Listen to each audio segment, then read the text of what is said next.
Chinese are aggressively pursuing its strategic interest, not only in geographically, but also in Indian Ocean. Now, therefore, China started a grand one belt, one road, which or Belt and Road Initiative. That is a vision of China to ensure that it build network of ports, railways, roads, and also industrial park along the way, where China is the center and rest all are it is a hub and rest all are spokes. And any country which is not falling in line with it, China think that they are against to China's interests. Therefore, it mercilessly is taking steps militarily as well as economically. And it followed one more important economic policy to attract littoral states, giving them, inviting them into economic or debt trap. Once these countries like Sri Lanka, Maldives, Myanmar, Pakistan, even Kenya, it is able to develop all those ports, and it has already acquired them on lease for a period of 50 to 99 years. This way, it is even circling or containing India. Not only that, it is no challenging earlier superpower, United States of America, and no, it is having alliance with Russia and Iran. So all this shows that it has a clear-cut vision of emerging itself as a superpower and bullying any state which challenges it. This is what is the current shift in geopolitical balance of power between India and China and the rest of the world.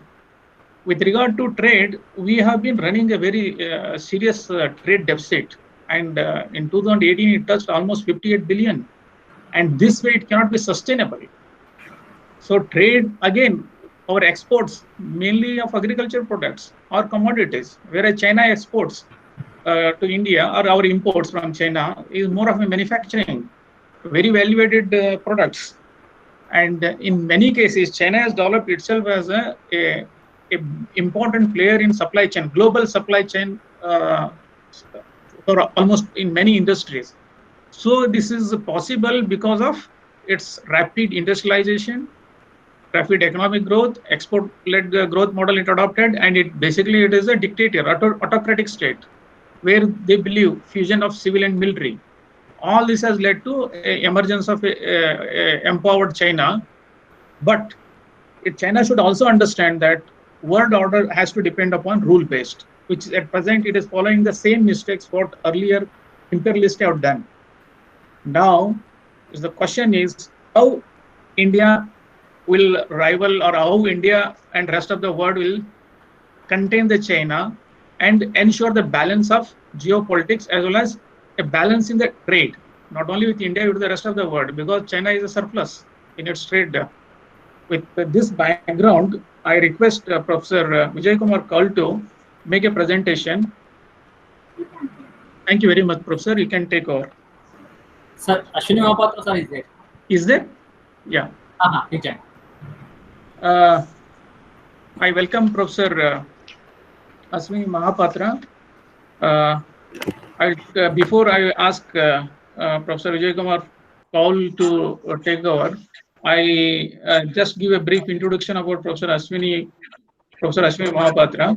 Currently, he is professor at Center for West Asian Studies, School of International Studies, Jawaharlal Nehru University, New Delhi.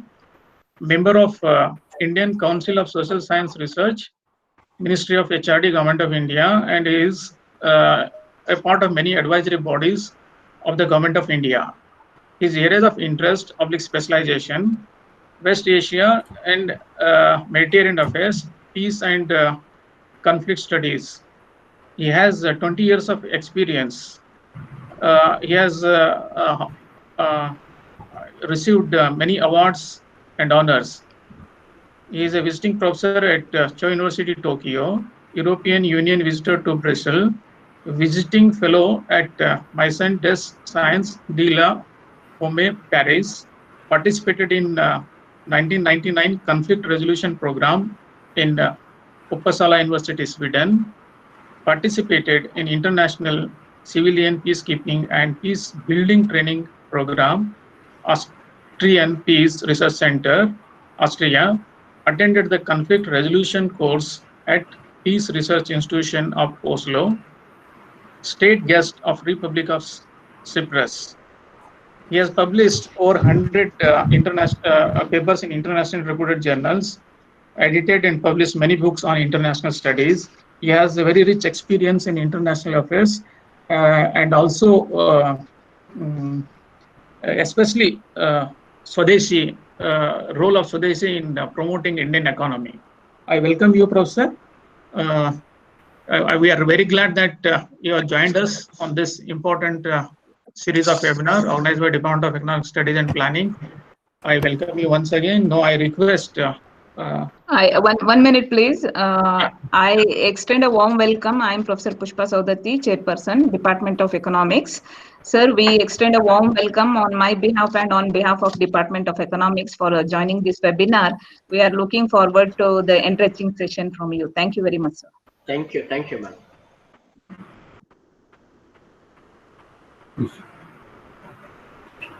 Should I start? Yeah, please. Thank you, Professor Alagawadi, Professor Pushpaji, Professor Ashwini Mohapatra, Dr. Lingamurthy. Namaskar to all of you. Good morning. Good morning. Good morning, sir. Nice to hear your voice after a long time. Yeah, I'm just sharing my small presentation also.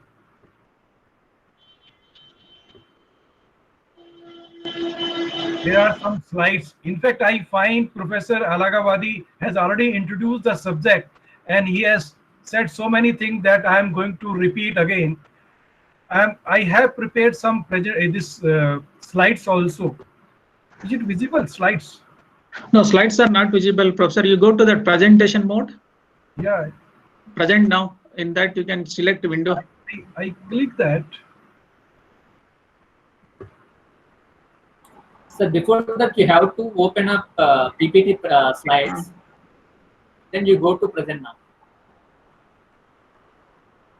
Again, I have to upload.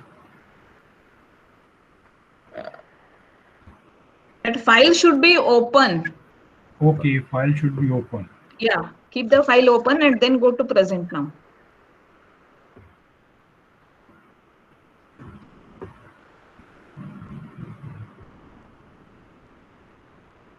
Then go to window. I'm clicking this present now, but it's not working. That should work, sir. Present now, the window pop up and you will have various options like entire screen, a window, a Chrome tab. Oh, earlier it was working, now it's not working.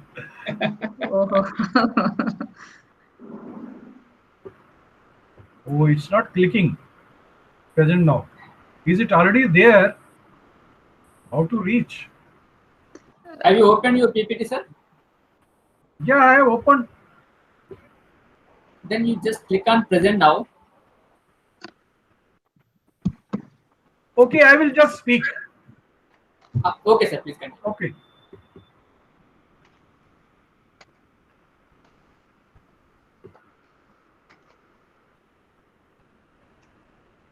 Thank you and good morning to all of you. Right now, we know that we are undergoing a pandemic, COVID-19 pandemic.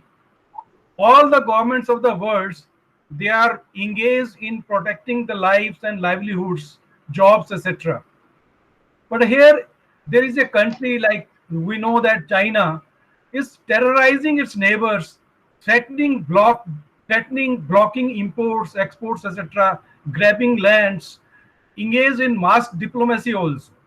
It's a now everyone has recognized that it's a very irresponsible country. Its behavior is like an adversary or an enemy. It is true that China has risen. We respect their rise and growth.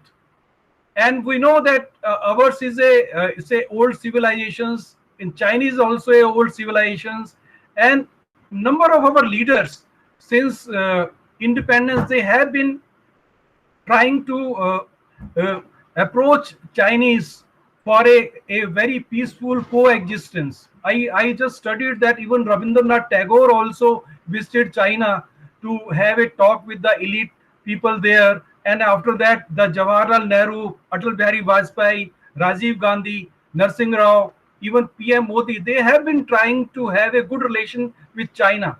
But if you look at the China, that we keep on hearing that the China has ignored all of them, use them, stab them from the back. And this is so we find this Marxist communist regime of China has followed a slogan. There are a number of slogans they are using, silent rise and others. They are interested to have a middle kingdom to rule. They are expansionist, imperialistic policies.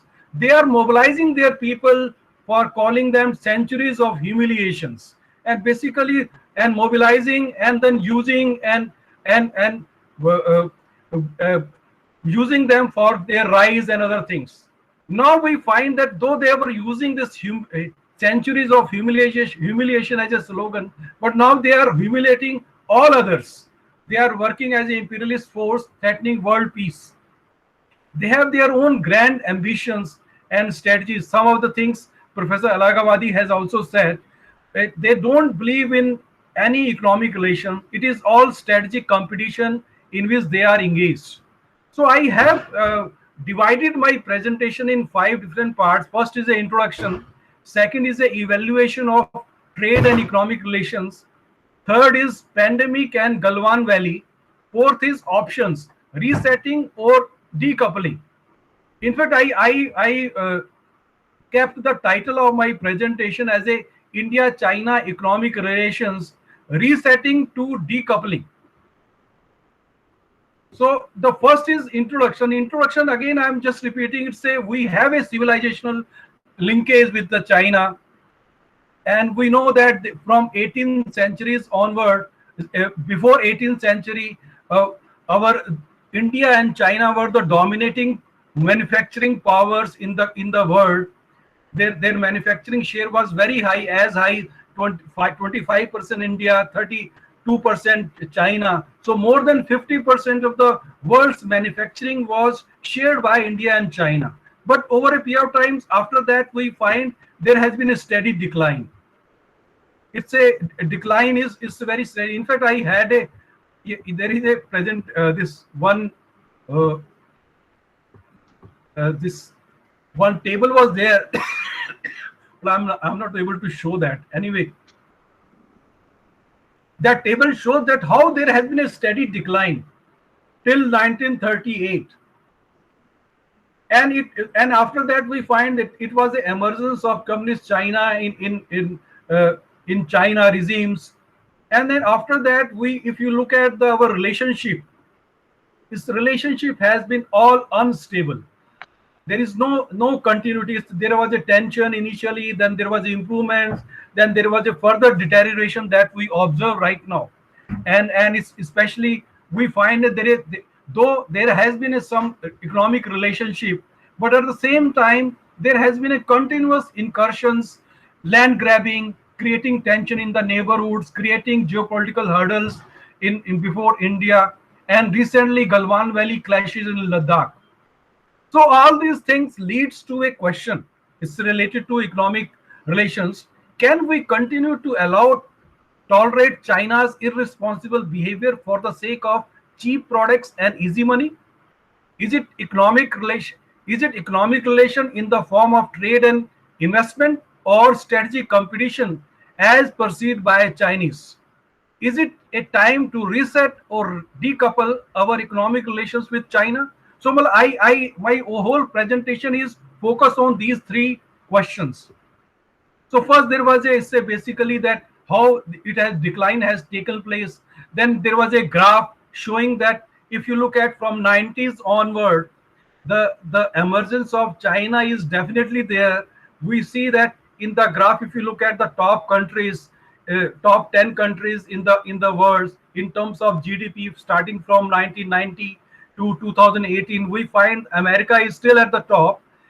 But at the same time, the way China has emerged as a very strong nation, and it has become a second largest country in the world. After that, it is Germany, etc. India is at the fifth positions, along with, you say, sharing this India and France both. So this is a, say, definitely there is a big rise for this. And if you look at the world's GDP in PPP basis, purchasing power parity basis, so we find even China has crossed uh, America in terms of overall GDP. It is in the year 2014. In the year 2014, China crossed and has become a largest economy of the world in terms of purchasing power parity. And how this China rise? Just few points that basically we know from 1978 there was just they embarked on four modernizations plans focusing on agriculture, industries, science and technology, and defense. And there has been a slightly first agriculture reform was there, then STZ and export-led growth was there. Investment manufacturing hub, it has become investment and manufacturing hub, and has built its technology and military capabilities using first Cold War period before 1990s, and after that it was that there was a acceleration in terms of globalizations. So globalization and WTO. So they use both this globalization and WTO to grow very fast. They have their definitely their overall savings rate was very high. They emerged as a factory of the world and built a world class infrastructure over a period of time. If you look at, there is a one chart showing that China has, and the manufacturing, they are a leading manufacturer in the world in number of products like steel, like clothing exports. Even in case of a cement production, 60% of the world production is with China, and number of other products. So definitely it is a very remarkable. One thing is very clear. There is a one table that I'm not able to show that. It's a very recently one book has come, and they have shown that this China's big transformation has taken place after joining WTO. They use this WTO transformation. And in fact, that there is a data that shows in the 1992 and 2000 the growth rate was around 10%. From 2001 onward, it increased to 15%. In terms of exports, in the year 2000, their export was 250 billions. It increased to 1.2 trillion by 2007. Even in case of FDI, foreign direct investment, there it was around 300 billion, and it increased to 1 trillion by 2010 or so, 2000 to 2010. Foreign exchange reserve also, it was dollar 170 billions in the year 2000. It increased to 3.8 trillion dollars by 2014. Even manufacturing share also of the global production, it was 6% in the year 1992 to 2000. It increased to 24% by 2019 to 2013. So there is a big transformations. And that book by Stuart Peterson, he has written that they have used all means. They have worked hard also. They have used the distorted trade regimes. They have also their support incentive structure was there. They were not transparent in their approach also. So many things. And one thing I would like to tell something about the in detail about this China also, that it is very important to understand that China has followed a dual governance systems. Correct. They have become aggressive now. Sir. Kaul, sir. What is this? Sir, if you on your video, that screen can be shared. I think your video is off. That's the reason share is screen is not visible. I opened that. No, your video is off, sir. Turn on video. Okay. Now I think it's coming.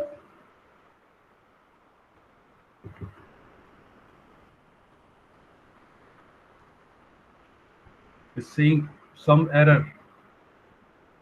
Okay, sir, please continue. Sorry for the. I think I'll continue with this. Absolutely no problem. Basically, if you look at the China, there is a dual governance system they have followed. As far as the political governance system is there, at the state level, it was a Marxist political governance system and authoritarian regime. And in terms of economy, they followed a market capitalism. It's purely a state capitalism where state-owned enterprises have been dominating, and other even private entrepreneurs also, they are also are having some understanding the norms, that whatever the government says, they will comply with them, and they will follow some norms, provide information to this. So it's a basically state capitalism, and Marxist political governance system is a unique feature of China. And we find that the China has exploited the West's openness in investment, trade, and WTO, and kept its own market restricted and non-transparent. Basically, we find after World War, there is one more information about in 1991 when there was a Gulf War. So they observed that how America has used, say, electronic warfare, military warfare, and then that gave another urge among the Chinese to upgrade their military, modernize their military. And we know that the People's Liberation Army is not a part of the government, it is a part of the Communist Party of China. So the system that they are having is a completely different. Even we find that there is a very interesting information that in the year 2003, Hu Jintao was the general secretary. He conducted a research that identified, they developed a number of the documentaries studying the superpower status, that how this from 15th century onward, number of superpower in terms of Spain, Portugal, Italy, this Netherlands, UK, Britain, America, how these countries they became a superpower. So in that also they identified that the superpower status is not awarded to you. You will have to fight for it. You will have to win for it. So you see that all these things also add to the mindset of Chinese. They were having a different mindset. Their ambition was different, but all these things also reveal their mindset. Their mindset was different, and we find that when there was this 2005, 2007, 2008 global crisis, and after that we find, and again there has been a change. China observed that now the America is on decline, and now it is their time. And we find from there onward, they started becoming more aggressive. And after that, we know that in the 2010, Professor Alagawadi also spoke about this South China Sea.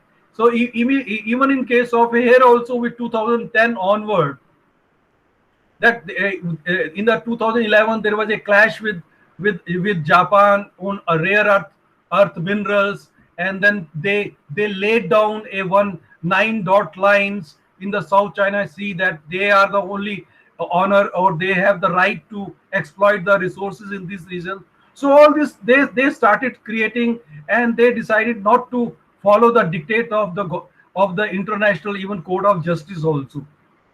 Here also basically we find from 2012, then again there was a big change when Xi Jinping joined as a chairman of the Communist Party of China, and they earlier also they were using this silent rise, and then the Deng earlier gave a slogan that hide your brilliance, strength, bide your time, gaining market share. So if you look at all this, the thinking of the Chinese, so they have been using that. They have been stealing even IPR technologies, buying modern technologies, dual purpose technologies. So all these things has helped Chinese to grow, to become more aggressive also.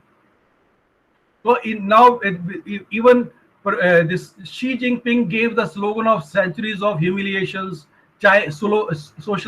socialism with Chinese characteristics. So we find that all these things were happening, and they were also building their capabilities, say economic strength as well as their military and technological capabilities also. And in the year 2013, Professor Alagawadi also mentioned about Belt Road Initiative, One Road, One Belt, One Belt, One Road Initiative, OBOR, and then it was renamed as a BRI. So it was a very massive infrastructure project on the part of Chinese, and the idea was to connect the Asia with Europe and Africa. And they were also the purpose, basic purpose, though it looks at that they looked at the infrastructure need of developing countries, but in reality there was a more strategic intent also there. And that is what we find, that the way they have funded a huge CPEC, this China Pakistan economic corridor in Pakistan. It's a they invested more than $60 billion. So all these things, basically, you see, all these things were happening. They were establishing relationship, and they were using there was a surplus capacity. They use that surplus capacity to absorb their different equipment, these components, machineries in this BRI project. They engage their own labor also. So and we know that the result of this, many of the countries, they become they trapped. There was a debt trap. It became a common phenomena for a many number of developing countries.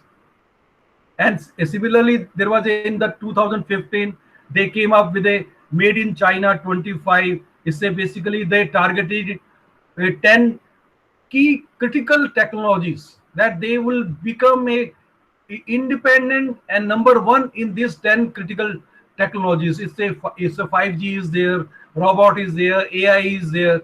So all these things. So they basically there was thinking that just the trade is not enough. They started thinking in terms of now going inward and becoming an innovative society.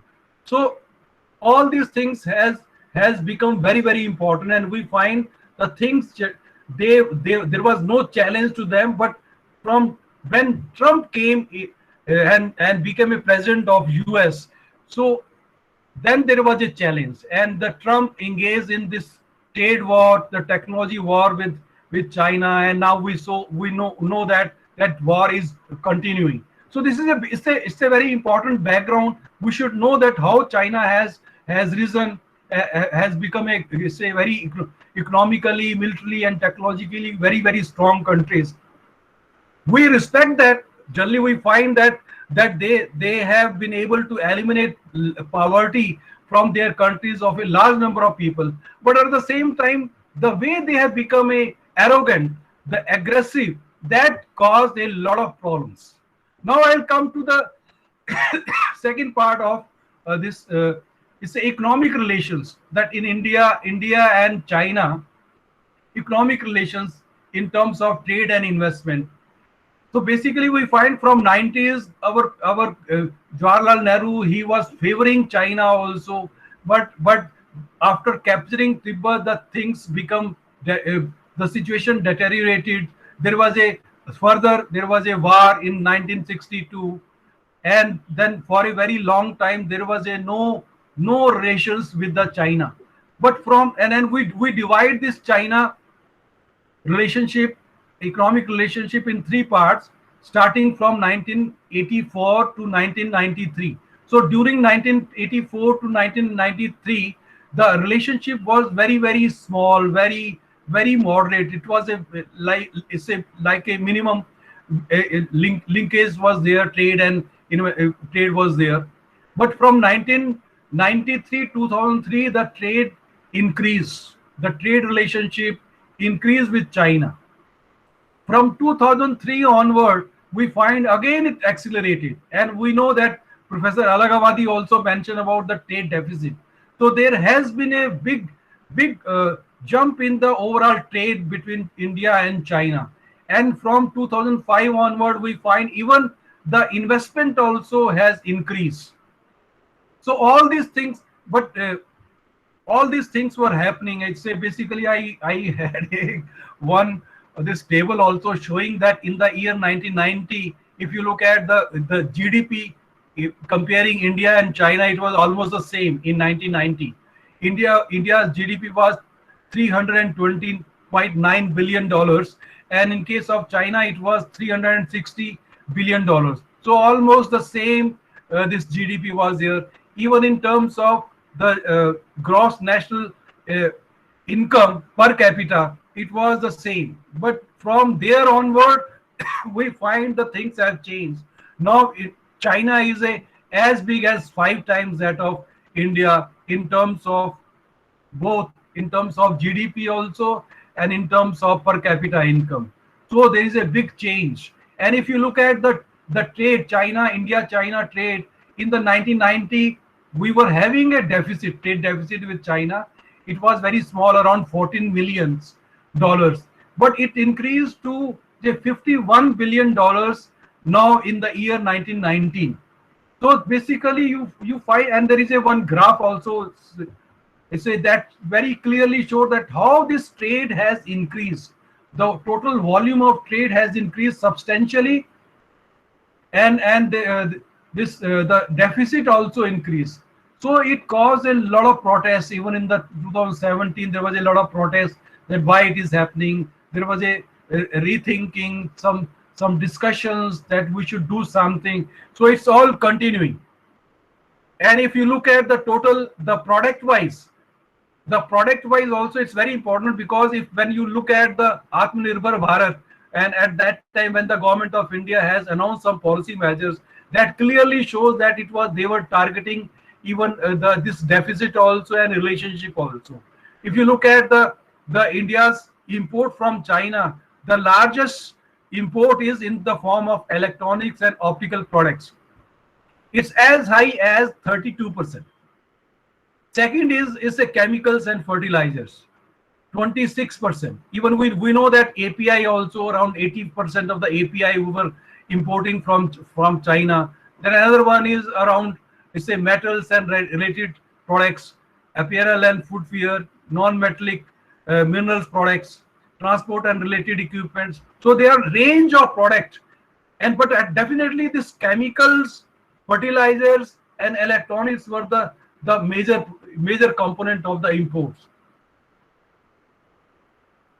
And if you look at the investment also, from 2005 onward, we find that there has been an investment in India by China.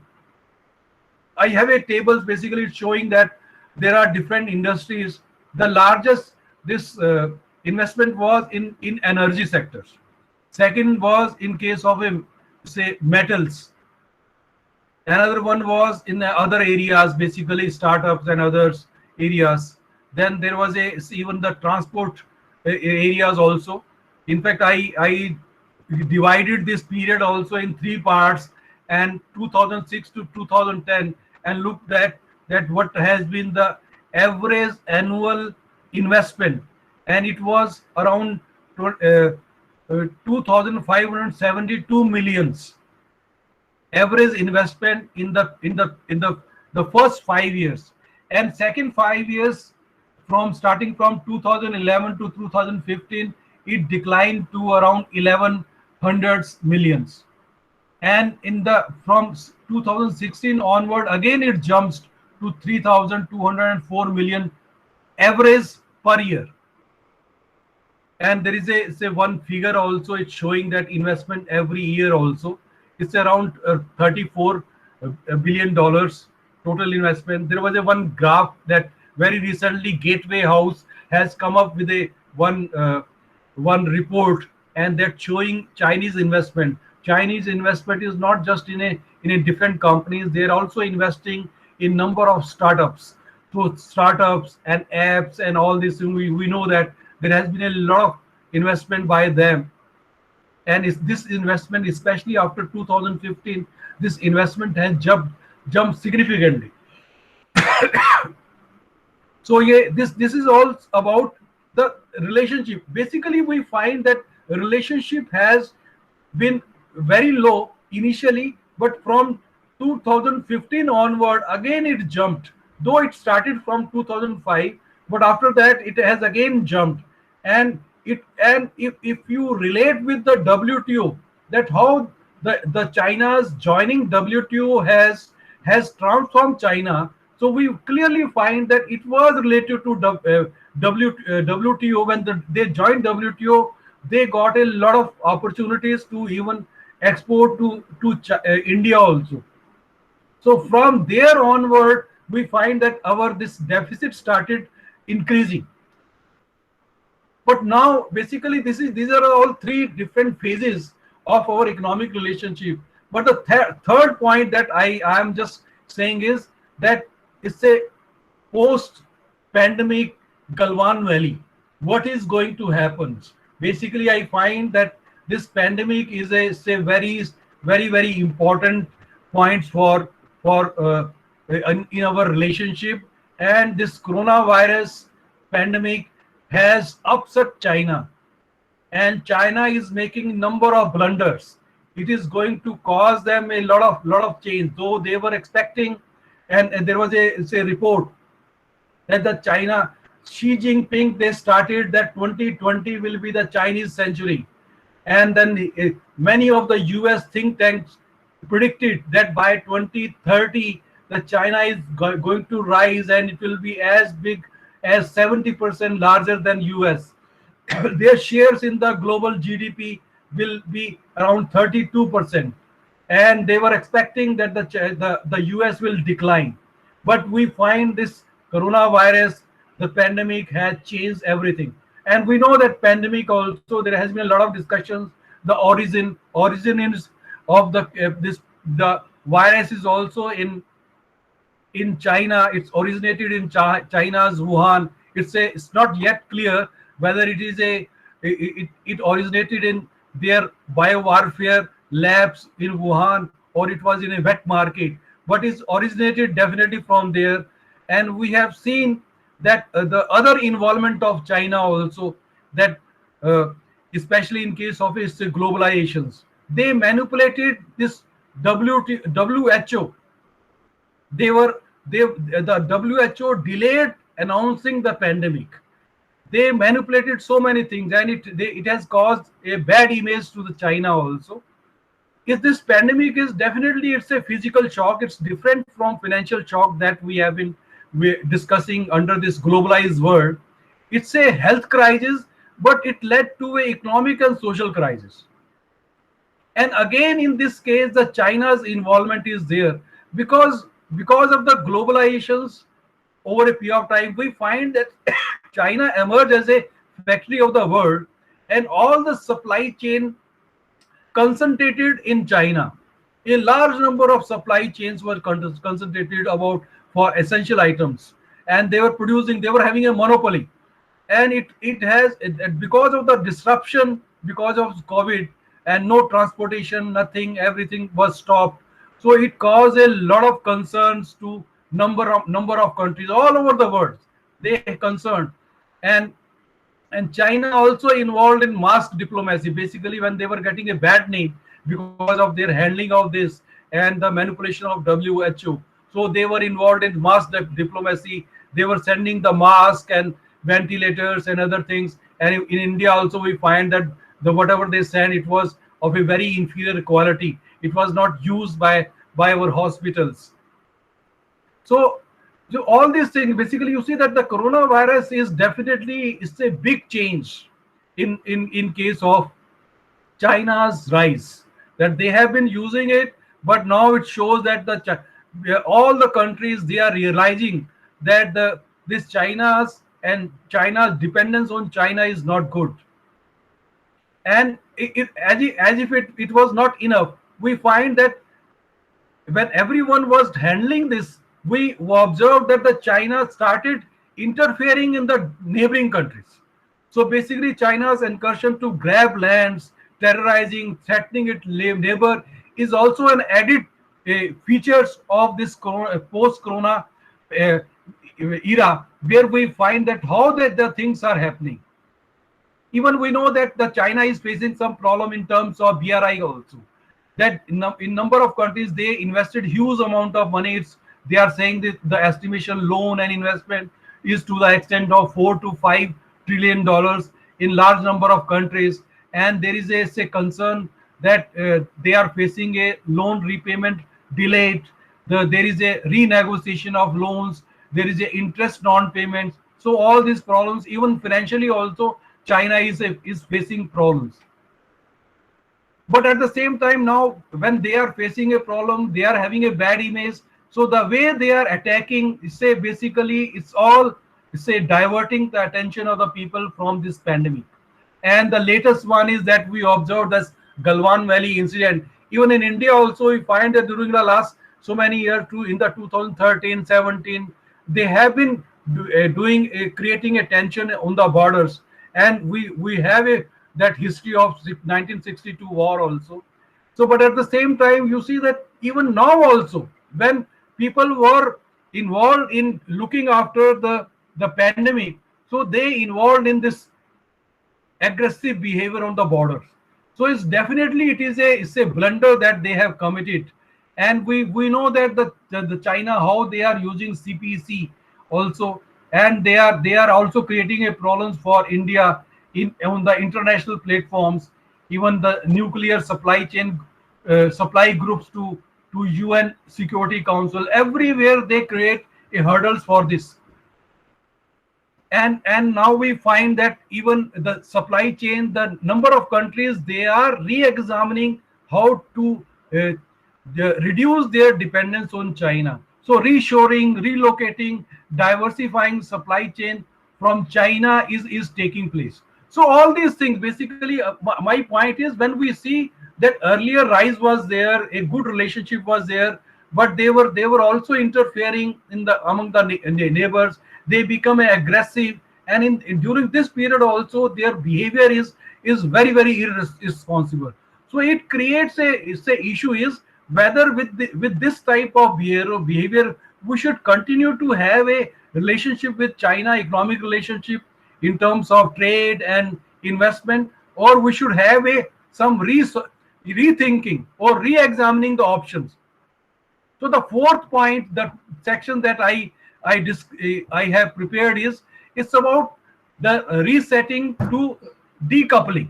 So basically that options resetting or decoupling, which option should be followed by India. My main focus here is that till this coronavirus was there, and before this the Galwan Valley issue was there, Galwan Valley tension was there, the option was resetting. And if you look at our India's policy also in terms of the Atmanirbhar package, it was all basically resetting our relationship with China. But after Galwan Valley, it's very clear that even this resetting is not going to happen. There should be a decoupling with the China in terms of economic relations.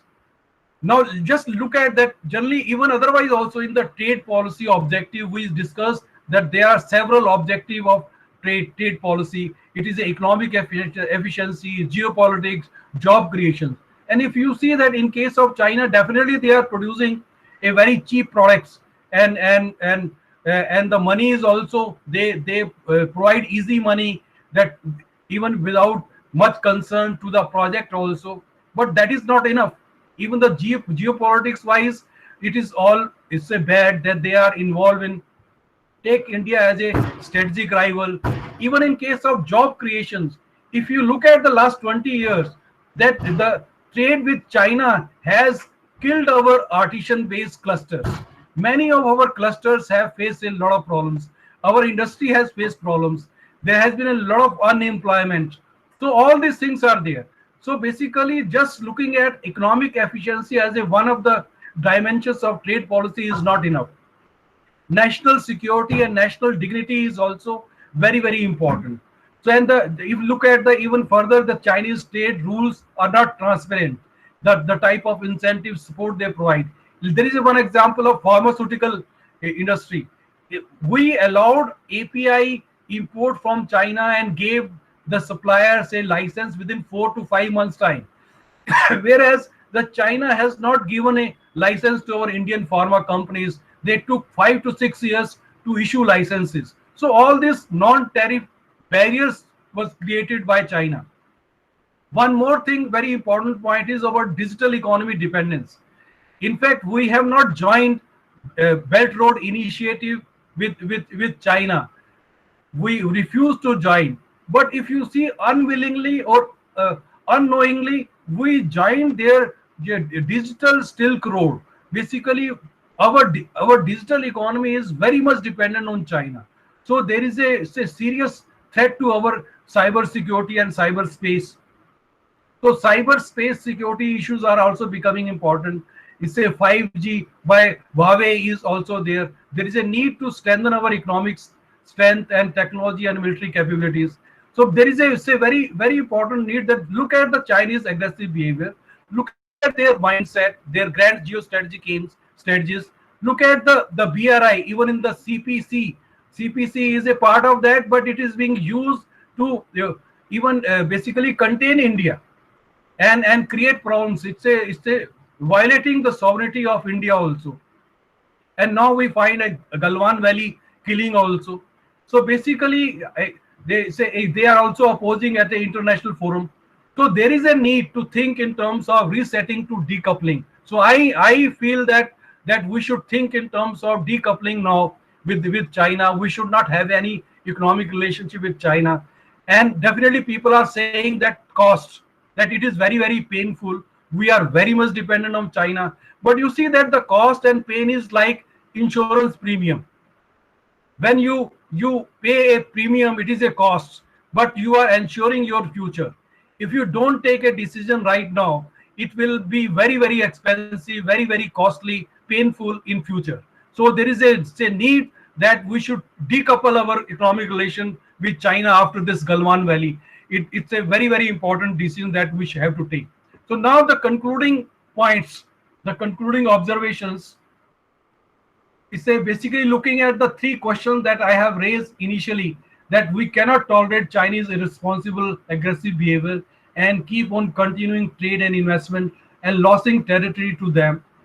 China does not believe in relation other than strategic relations. China see India as a strategic rivals, and whatever they are doing, it is all strategic competitions. They make all efforts to contain India, because they see India as the only rival that they will have to face, that that can challenge them also. And if you look at the again the China does not believe in international order based on rules. They always believe in power based orders. So this basically will have to understand their mindset also.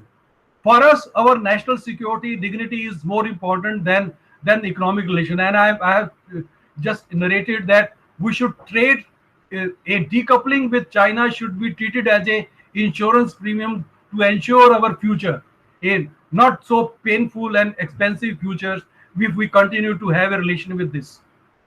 We need to strengthen our economic capabilities and technological and military capabilities also. Even if you look at the global dependence on China as a manufacturing hub, shows that the globalization is also of a fragile nature. There is a lot of vulnerability of globalizations that need to be set. So again, here we need to look at the aims and objective of this, and that we find that the way the BRIs has been created by China, the way they created dependence on China's money and products and machinery and labors, it has all created asymmetries amongst the China and the number of countries. And they're looking at the mindset, they all use this asymmetric relationship between different countries for their geopolitical gains. So it's very, very important that we should be very careful about China. And there is even in case of a cyberspace, as I mentioned, that we unwillingly and unknowingly we became dependent on China. So we need to reset that. And I think the government of India immediately after the announcement of lockdown, they announced a incentive for electronics and pharmaceutical industries in India, that how we should reduce our dependence on others, and a lot of incentive they have given to create a manufacturing hubs in India in electronics, critical equipments, and even in case of a API and pharmaceutical products. So basically, the government is also taking steps. So basically, this is very important that we should be very careful about cyberspace capabilities for our e-commerce and national security. So we need to develop our cyberspace capabilities also. And finally, I am again repeating that we need to decouple completely with China in economic relations. We should focus on self-reliance and Atmanirbhar Bharat, and we should follow Swadeshi. With these words, I will stop. Thank you. Thank you, Professor, for your insightful and educating presentation on India-China trade and geopolitical relations. You started with Chinese mindset that they have suffered centuries of humiliation. Now they have an opportunity to reclaim, even at the cost of aggressive behavior with its neighbors and whosoever not in line with Chinese interest. You also rightly explained how the economic relations, how the economic status of India and China were from 1984 onwards, and how Chinese grew many more fold compared to India, and how they are using their newfound economic clout to contain India. And rightly you said, I think it is a very beautiful idea and thought that we need to focus on decoupling with Chinese, because our diplomacy as well as our economic relations with China has not helped in improving the relations. Rather, Chinese are exploiting Indian interest. Their Chinese are putting forward always their strategic interest. You said we verily or unknowingly walked into digital silk road. So right thing that government of India has also banned the Chinese apps, as well as they are taking a lot of steps, as you rightly pointed out, to re-establish our manufacturing hub, especially in chemical and pharmaceuticals, electronics. I think that is a need of the hour. As we all know that India, we miss this second stage of economic development, agriculture to manufacturing, then service sector. Unfortunately, our policies or our programs didn't ensure that. So the manufacturing, we have to reclaim our position in manufacturing sector. Then only we'll be able to create a lot of employment opportunities and also take care of our national and strategic interest. With this, I thank you for your presentations. I think we'll take up question and answer after a second resource person, Professor Mohapatra, also make his presentation. Now I request Professor Ashwini Mohapatra to make a presentation. It is over to you, sir. Thank you. Am I audible? Yeah, you are very much audible. Very outset, I would like to thank the Department of Economic Studies and Planning, Central University of Karnataka, and Professor Valagabadi, the Dean of the school, and Professor Puspaji, the head of the department, and Dr. Vijay, who personally contacted me for this event. I'm extremely grateful to you for having given me an opportunity. Though I so far have not visited a university, an opportunity to interact with some of you eminent scholars, economists, and my distinguished younger scholars from this university and students. I'm essentially a student of international politics, and I have limited knowledge about economics.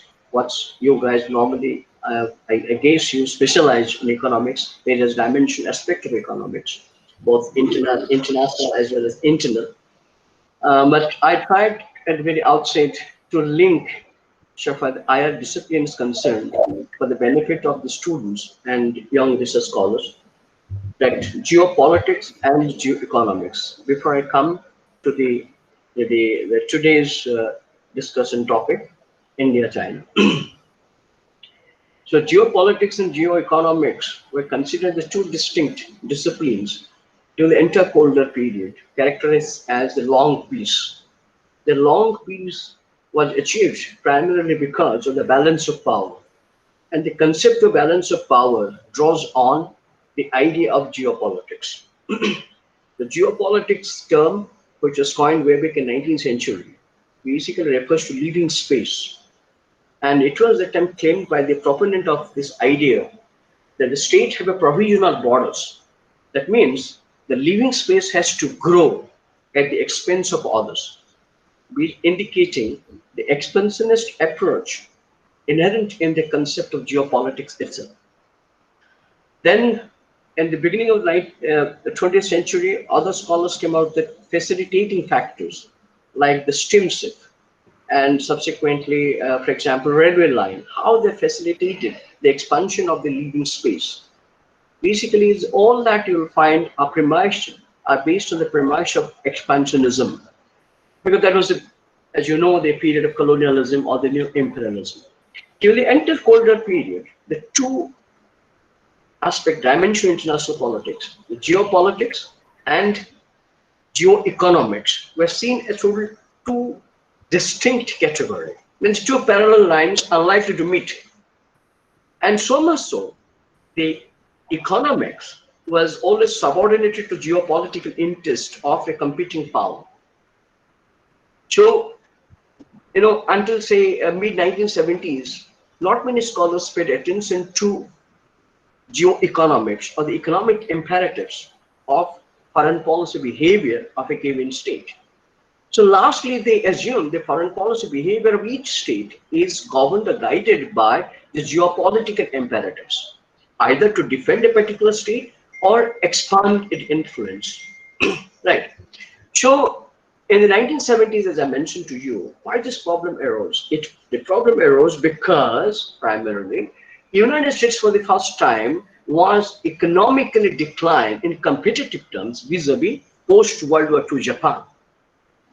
So this in a way created suspicion in the minds of the American policymakers as regards the America retaining its global primacy in the years ahead in the face of the competition posed by Japan itself. So the whole after hegemony debate started in higher literature, basically highlighting the need for having a global supremo or the global boss, an imperial power, because that's American presence is required as the as the power to maintain peace and stability across the international system.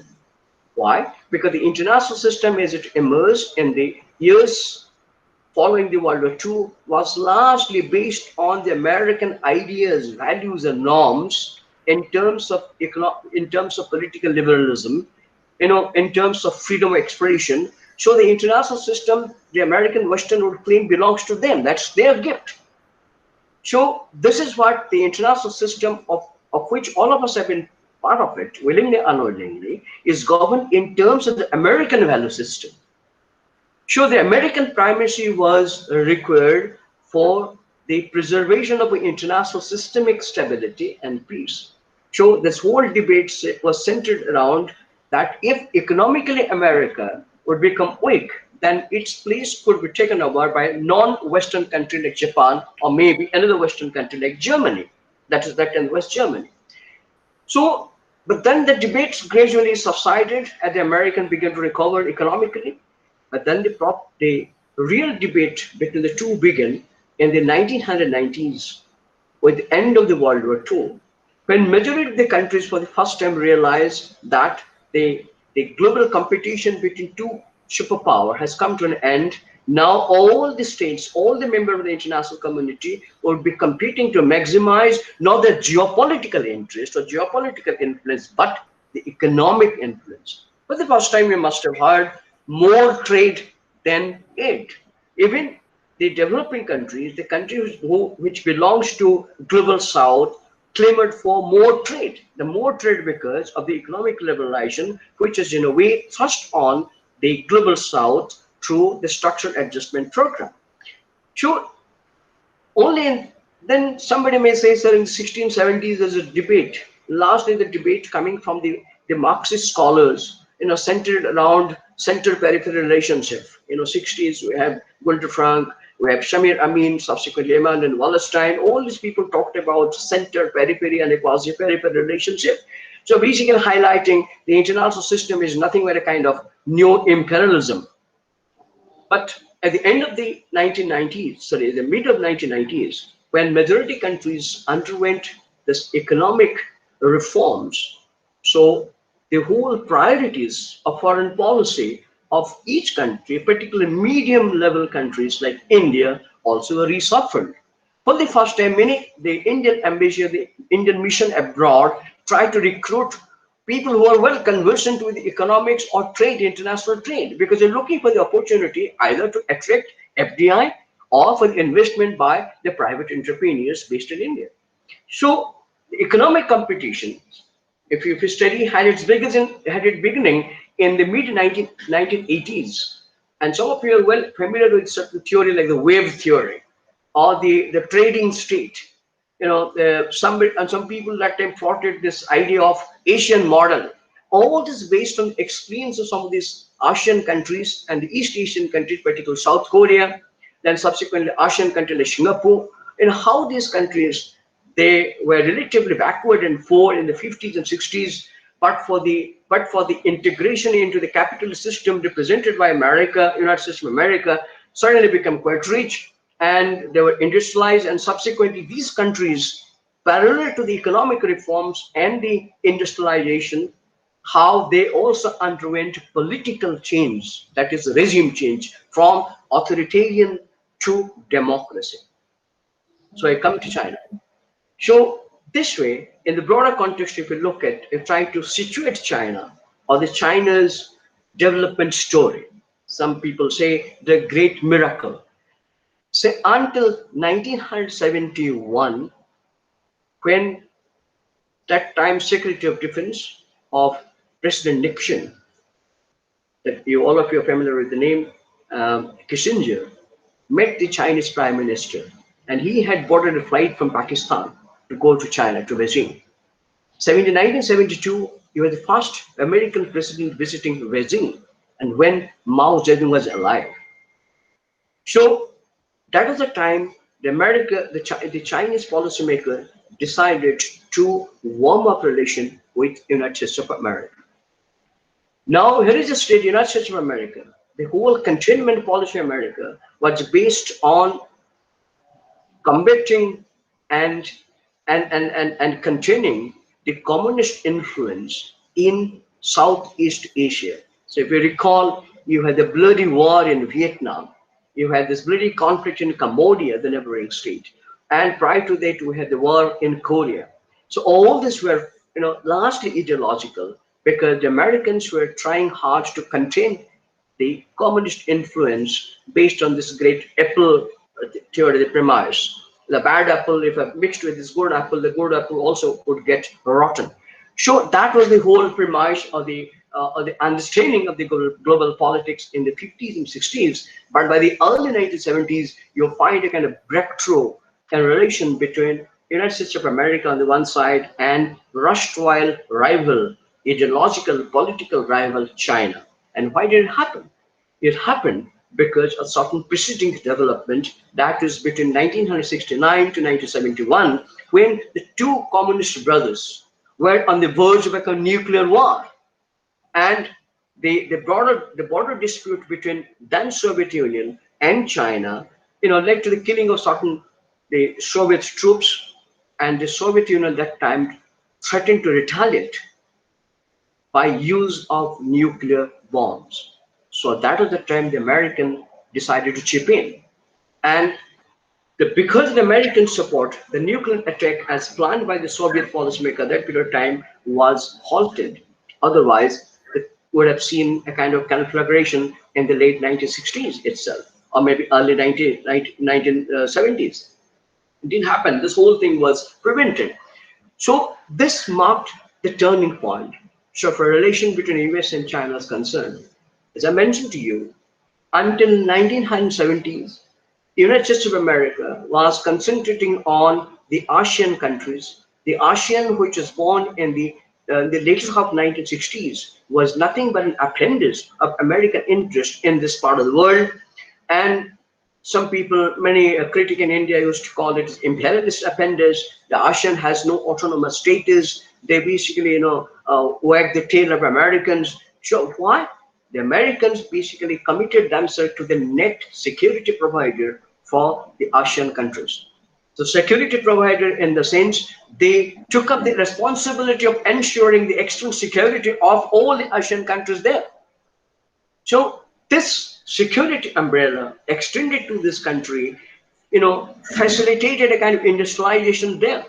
And this industrialization that some of these Asian countries, East Asian countries underwent was linked to American capitalism. They were the ones who were the supplier of the many, many consumer product, finished product to United States of America. And they in fact grew, the economic grew because of the trade ties with United States of America. So it's a kind of barter system. The America promised to become the security provider. In return, the countries there manufactured whatever is required by the American public. But in the late 1970s and early 1980s, there was a shift from Asian countries to China. So the China became the major producer of the commodities as demanded by the Americans, the consumer items, the pharmaceutical items, commodities, everything. So much so, by 2006, some Americans began to wake up to reality that so-called complex interdependence. I'll come to it a little later. The complex interdependence had turned Americans over-dependence on China. But it's much of the talk that you hear today about the supply chain had its origin in the mid-1970s onwards. The supply chain was non-existent until, say, the later half of 1970s, because 1978, then Chinese Chairman Deng Xiaoping openly adopted, that was December 13, 1978, decided to opt for open economic policy. The open economic policy was ideologically contradictory to the very idea and ideal of socialist China, which emerged in 1949, followed by, all of you are familiar with this, the tragic Cultural Revolution, the Great Leap Forward, all led by none other than Mao Zedong, with the purpose of embedding the communist ideology into the minds of the bourgeois-leaning urban population, and that resulted in death of millions of Chinese, including the man-made famine in 1960s in China. So all that came to an end when he died, and Deng Xiaoping decided to opt for open economic policy in 1978. Then you see next 10 years, Deng Xiaoping focused only on the 4 modernization program, industrializations, and the manufacturing sector, and to an extent, the military modernization. But nevertheless, Deng Xiaoping policy was very clear. He made it clear to his comrades that they do not have to engage themselves externally. They need to concentrate fully internal economic and industrial development. So the famous line, often quoted by many scholars these days, it's a bide your time and wait for your chance, or hide your strength and bide your time. You wait for the opportunity to come. Means you do not show off your strength now. You simply wait for the time to come. And that was the policy which is put in effect by Deng Xiaoping for next 15 years. What did it imply? It implied the Chinese concentration on economic development. That happened through the acquisition of the agricultural land and giving encouragement to the Chinese free entrepreneurship, which never happened before. So, and finally, around that time, you had about $40 billion FDI from America in China. That was the beginning of 1980s. All that factors contributed to the steady rise of China as economic and industrial technological power. Right. Then the question that comes to mind is, why did America did it? As I mentioned, that was a kind of strategic imperative, or what I call a geopolitical imperative. to contain Soviet Union. If you ask me today, the student of international politics, the Islamist terror, all of you in varying degree are familiar with this phenomenon called terrorism, contemporary terrorism, postmodern terrorism, religious terrorism. Religious terrorism is nothing but Islamist terrorism was the product of American policy of containing Soviet Union in Afghanistan. Same thing happened in East Asia. Because of the pursuit of its containment policy, you had the new monster coming up that's called the People's Republic of China. So both this phenomenon, in a way, are the product or the byproduct of American policy of containment pursued unscrupulously and effectively all through 1970s. So of course that did yield the desired result, because that generated sufficient pressure on Soviet Union, which led to its ultimate collapse, because it couldn't sustain this kind of competition. There's something called the offensive realism or the offensive power projection done by America against Soviet Union. Subsequently, it collapsed. It couldn't sustain economically for long. But the question comes here is, if it happened, but ultimately, what are the outcome? The outcome, the emergence of China. The American policymakers, I don't know, in retrospect, to me, it looks foolhardy, but, I don't think they're quite gullible not to understand the implication. But nevertheless, as a part of a larger policy, based on the experience, what happened in East Asia in case of Korea, Singapore, Japan, other countries, they realized, integration of China into the global economy, that basically US-led global economy, US-led international system would generate the pressure on China, which could moderate its external policy behavior, also its internal policy. In other words, which could create a space for democratic transition in China. So that is the basic belief of the integrationist in America. So that remained as the bedrock of American foreign policy or American China policy, US-China policy for next 25 years. From Nixon onward, successive US president until rise of President Trump continued to believe in this, that is the best way of taming China's ambition. And they that is integrating deeply into the system. And that was exactly happened. In 2001, China was admitted into WTO. 2005, George Bush, second, decided to grant scholarship to Chinese students to come to American university and study there. And today, there could be more than 325,000 Chinese students, various American universities. So, in a way, this whole open door policy adopted by America towards China, which went beyond the policy of containment, but all this policy of containment came to an end virtually in 1989 and 90 with collapse of Soviet Union. The Americans gradually realized that what the emergence of China, that is a peaceful China rise, which would work in tandem with America, which would become part of American global strategic consensus. With America always pursued the policy, what we call it, it's called the systemic power management. Means the international system has to be managed by exercise of power by whom? United States of America. Little did the Americans realize that once a country, any country for that matter, acquires the sufficient economic base or the wealth, definitely it would next step, it would divert its surplus capital towards the military modernization, towards the build up its arsenal. That exactly happened. And that was sounded none other than Paul Kennedy in his book, Rise and Fall of Great Powers, way back in 1988. Wealth does underpin, that's the exact sentence, let me quote here. Wealth underpins military power. Military power is needed to protect and acquire more wealth.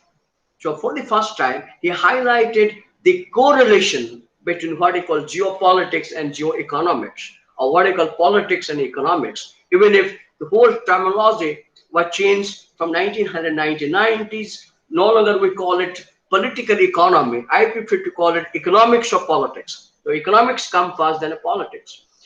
So enter 2000 onwards, so the Americans, foolishly believed that China's rise would not be a threat to American hegemony. But by 2005 onwards, the Americans realized that China is emerging as the next potent threat to the United States hegemonic status. And 2008 onwards, you'll find clearly the American policymakers began to talk in terms of power transition.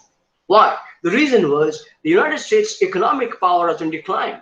It was not in a position anymore to sustain its role as an overseas balancer.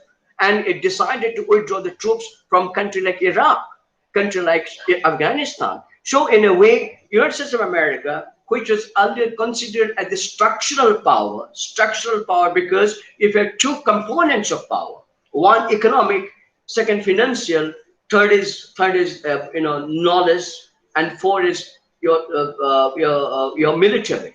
All this category of power, you'll find America was the global power, economically, financially, and technologically and militarily.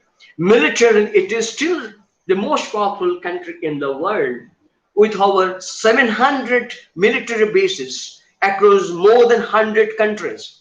It has the capacity to deploy troops in less than 24 hours any part of the world. China doesn't have it. But economically, in America is not in a position to sustain its international commitment anymore. So where comes the significance of China as the economic power? So being the economic power, in the last 10 years, China has been struggling hard to develop its nuclear arsenal, its modernization of military. That's because it has the surplus capital. In addition to that, utilization of the surplus capital and translation of the economic heft into its projection of power overseas. To a great extent, it has been successful since 2006 onward.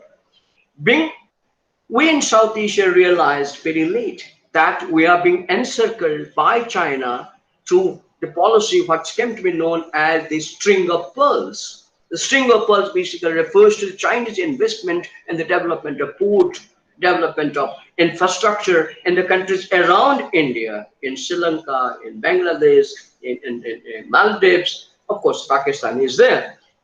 And 2012 or 12 onwards, you had the rise of this man called President Xi Jinping. Somebody mentioned about the historical memory. I just wrote a longest piece in Statesman 15 years back about the title is Understanding China, where basically I have highlighted the Chinese psyche. The Chinese psyche is quite interesting for any scholars to study. The Chinese leaders claim the history is the religion. So I don't know if they have any other religion. There are Chinese who are Christian. There are Chinese, I don't know, who are called atheists, Confucian believers. I don't know whether you call them religion or not, but they consider history as a religion. So that's a kind of, since somebody mentioned about it, let me just a little elaborate this as a kind of subtext of my presentation here. 1989, as I mentioned in the course of a presentation, you had the Tiananmen Square tragedy. You see, 1978, the economic liberalization, and Deng Xiaoping wanted to create a new system in China, which would be a very peculiar mix of economic liberalism, plus political authoritarianism. It's but natural that kind of mix would not go down well among the relatively educated section of China.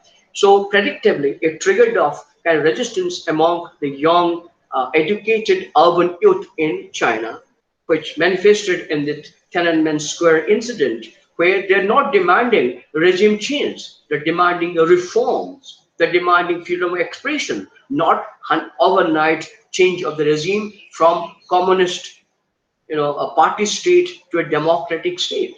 But all of you know it was crushed by the robust security apparatus of Chinese Communist Party ruled one single party state, China. And that was the time Deng Xiaoping urged his comrades, his followers, and his compatriots that these young Chinese have been misguided by whom? By the Westerners. And for the first time, he deliberately portrayed the Westerners as the other, as the historical enemies. Who are they? The Western countries, Japan, Russia, the Soviet Union is out. So these countries, then you find new ideological education campaign launched in 1990s based on the distortion of history. The history was distorted, and the students and the workers were taught that what all they suffered in 100 years, from 1800 to effectively 1949, till the emergence of People's Republic of China. So 100 years of humiliations, true. More than they claim 4 million Chinese was killed by Japan, for example, 1935 and 37, during the Japanese invasion of China. Prior to that, during the two Opium War. But then what is important for us to understand is, related to this, or inextricably linked to this kind of historical narrative, which was deliberately built up or developed by the Chinese Communist Party, there was the new idea called rejuvenation. Rejuvenation basically refers to rebuild China, what it was 5,000 years back. What was it? It was the very concept called Tianjia. Tianjia basically refers to the center of the world where China, the imperial China, was located. So rejuvenation essentially implies the restoration of the historical status and the position of China to the center of the world. In other words, modern day global power. And this was well captured in the quintessential expression of none other than Xi Jinping when he said, rejuvenation is the ultimate goal of his policy. And his book, published in 2014 in his name, which is nothing but a compilation of his speeches and statements, which you will find reflect his total belief in the distorted historical background of China. That China was once upon a time the great power, the imperial power, and its imperial status is destroyed by the Westerners, particularly Americans and Japanese. Japan is considered by the Chinese today as the ancestral enemy. No settlement, no compromise, no reconciliation is ever possible with the ancestral enemy. So that is well reflected in the Chinese history book, well reflected to an extent in Japanese history book. So is America.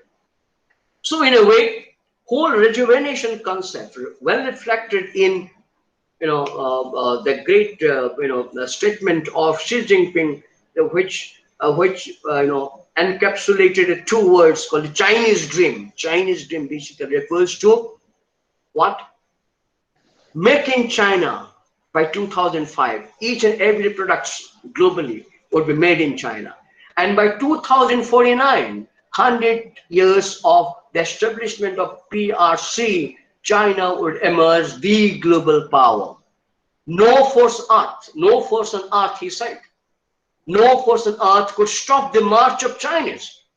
That means imperial status, restoration of imperial status is the ultimate goal of Xi Jinping. In other words, he's another Gaddafi of Libya in the making. He's another Saddam Hussein of Iraq in the making. Okay.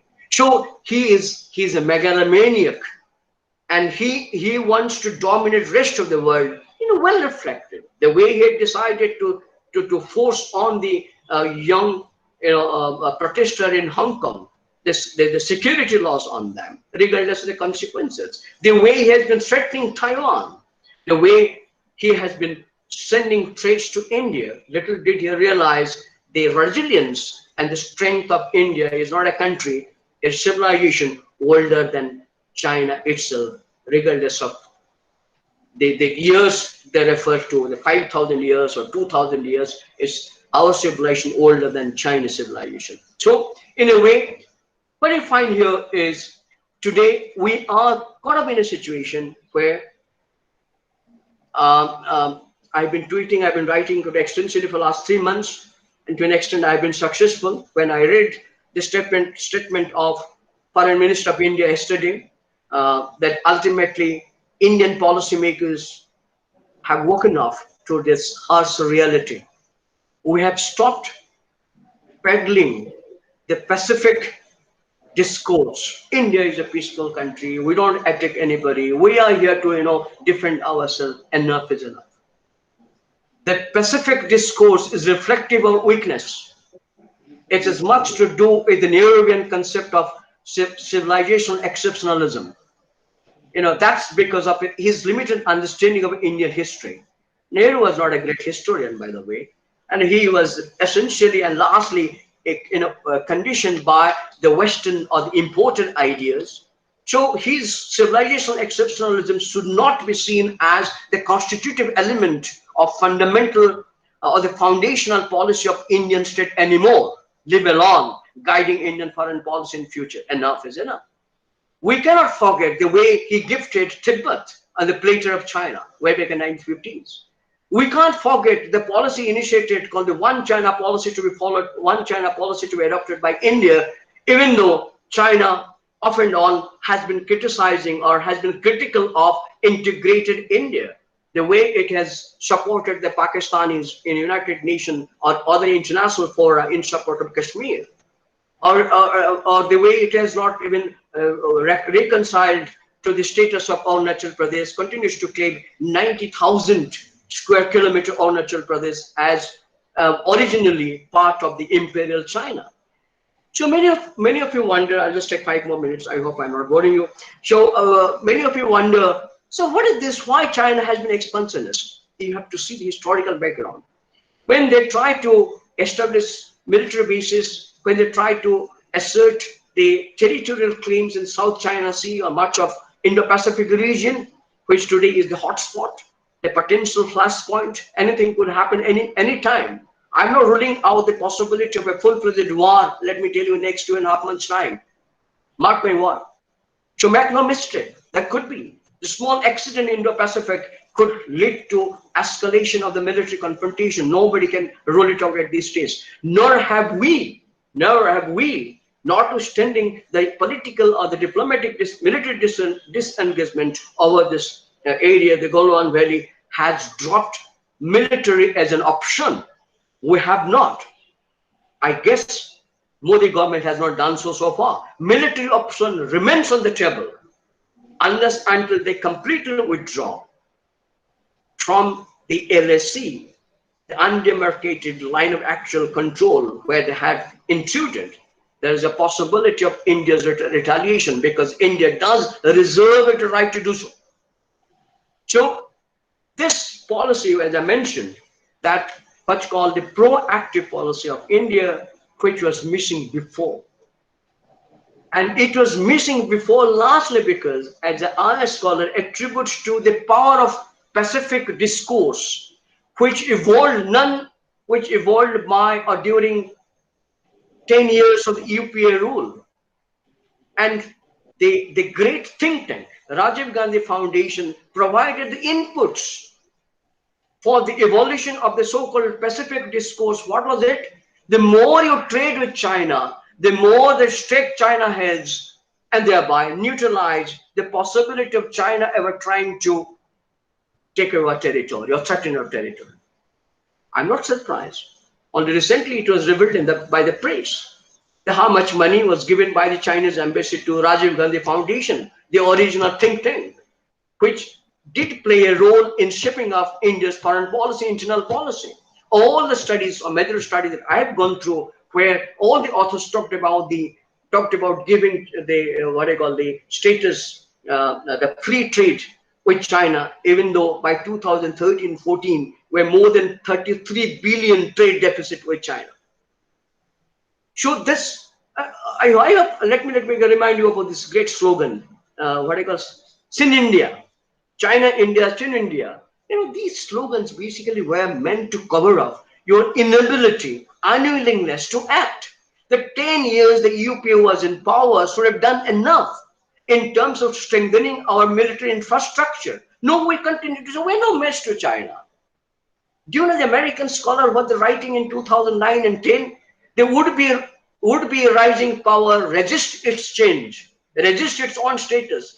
The Western scholars are prepared to confer you the status. Oh, India is another ascendant power, rising power. But we wish to say, no, no, no, no, don't tell us we're not rising power. So even one official went to the extent of saying, hey, this is a long rope you're giving us to hang ourselves. We don't want to hang ourselves. Okay, why? We're so damn scared of China. That's because we did precious little in enhancing our military infrastructure, notwithstanding the fact that we're already militarily, strategically, economically encircled by China. So much so, the Chinese penetration into South Asia had already undermined our primacy in the region, which is not South Asia, it's Indo-centric region. So I'm quite delighted to know the things have begun to change, though slowly. But then I attribute it to the lingering influence of discourse, the power of discourse. And that power of discourse, which percolated even the foreign policy establishment for so long, only, and I don't know, fortunately in 2017, during the Doklam standoff, we decided not to budge. That was the first message ever given by the NDA government under dynamic leadership Prime Minister Modi. And he was the first Prime Minister who refused to send these, what they call categorical clear signal when the BRI was launched. The Belt and Road Initiative was launched by the Chinese authority in Beijing in 2014. He said, no, India would not participate. Instead, the Indian side urged China, the Chinese authority, to respect the territorial integrity and territorial sovereignty. So was the case of rejecting the comprehensive economic partnership, which emerged last year. And the last moment, Prime Minister Modi decided not to sign, not to become a party to it. Why? Because we did realize ultimately all the so-called multilateral fora would be dominated economically and strategically by China. So in a way, rightly, as my predecessor highlighted, it is the Indian policy should go beyond simply decoupling or the uncoupling. We need to think more in strategic terms, either in terms of forging an informal alliance to take on China, notwithstanding the Chinese decision to disengage militarily. There is every possibility of China coming back with a greater vengeance and virulence, because Chinese do know how many soldiers they had lost, even though they have not publicly admitted so far. And Chinese Communist student CCP is under tremendous pressure from within because of the nationalism it has created. The way it has made the Chinese youth indignant and hawkish. So obviously hawkish section of Chinese society would put sufficient pressure on the CCP to act against the so-called weak neighbor like India. What are they doing?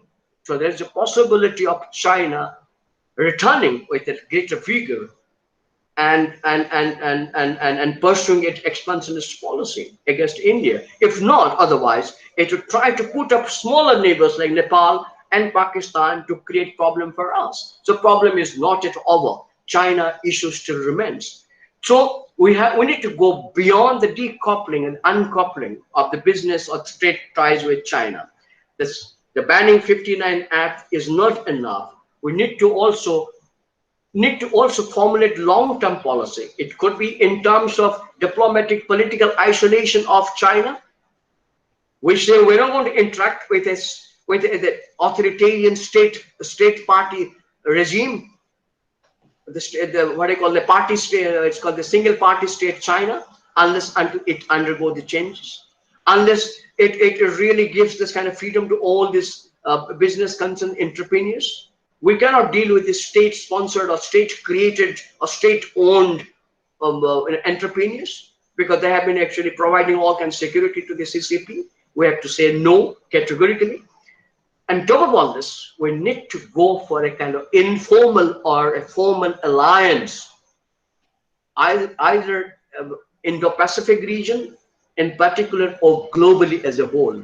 My submission, and that has been my submission all through the last 3 months, is we need to look for an alliance based on the shared interest and shared ideas, values, and norms. Let all the full-fledged liberal democracy of the world come together and let them forge an alliance, informal though, to fight against an undemocratic authoritarian system to be presided by a man who I said rightly so and aptly, a man who I see at another Saddam Hussein or Gaddafi of Libya and the making. Thank you very much for your attention.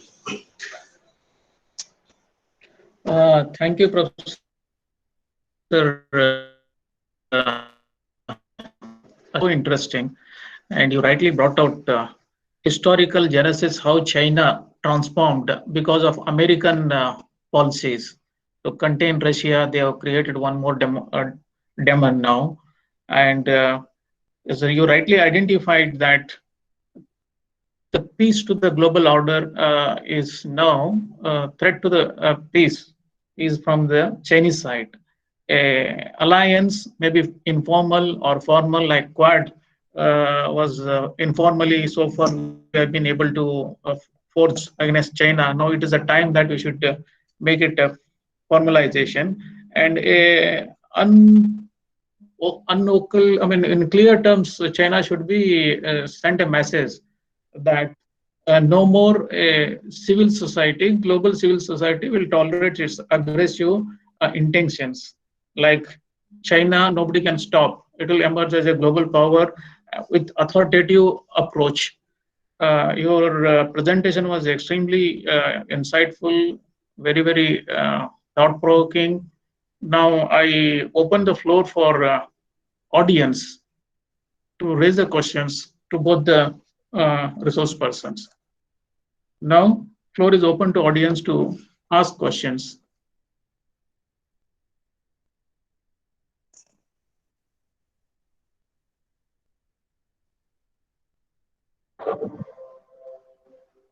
Yeah, anybody?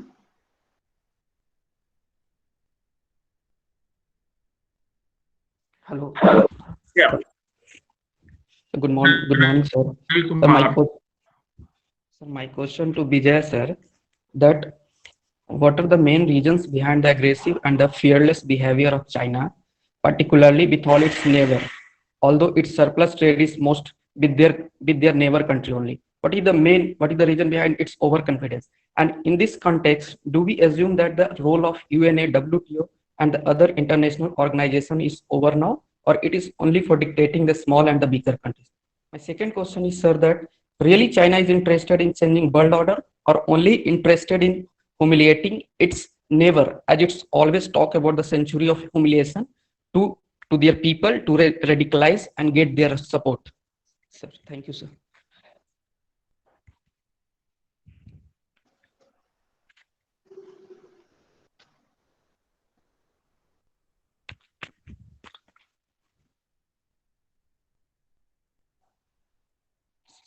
Sir, can I repeat, sir? Shall I repeat? Okay. In case I failed to address to your question, then you repeat. What I understood from your question is whether WTO and other international institutions are meant for the related weaker state. They can't. Yes, Right. They can do precious little against a powerful state like China. Not so. Not so. Not so. You see, basically in WTO, because it's a Yes, because this kind of multilateral forums are based on set of agreed institutions, rules, and norms. Okay, so these are applicable to all. But then, nevertheless, let me tell you, there's scope for manipulation, as it happened in case of the World Health Organization. Okay, but WTO, what we have seen last couple of years, on certain issues, India and China are together. For example, on the issue of climate change. So, but then. See, WTO may come in between. You have a point, but then depends the two ways. Either the member state may bring out certain amendment, or may on their own, decide not to interact the way they used to do with China before on selected items. Because you see, the way we decided to ban certain apps, and for us is we say is a security threat, national security threat. So that could be ground for not, trading with China, so far certain commodities, items are concerned, certain sectors are concerned. So there's a possibility. Uh, the first part, as you mentioned, about what are these Chinese arrogance. You see, it's quite natural. Haven't you seen your small? I sometimes I feel tempted to describe China as a global upstart. Upstart. Upstart is particular person who of late suddenly feel he's got so much of money and trying to behave like this and that in typical westernized way. That's called upstart. Upstart behavior is quite peculiar because the upstart doesn't have the acceptability in the circle where that upstart wants to identify himself or herself. So the China behaves like a typical global upstart, trying to what I call throw its weight around. Look, it has so much of money, so much surplus money that if you want, even recently you see it, China decided to enter into a kind of agreement with China, with Iran, where it promised to spend over $400 billion in next 25 years. So this way, that's the way they have been trying to project their power. I don't know whether they have that kind of ability to do so, whether they can sustain that kind of commitment for a long period of time, because we keep getting reports about the progress of the BRI, particularly CPEC in South Asia. It is obviously encountering a lot of problems, infrastructural challenges, political challenges, even local resistance, for example, in Balochistan. Uh, so that's something I leave it to the economists to make a dispassionate assessment. So far the progress and success of the BRI or Chinese investment in Iran of the next 25 is a concern. Yeah, thank you. Thank you, sir.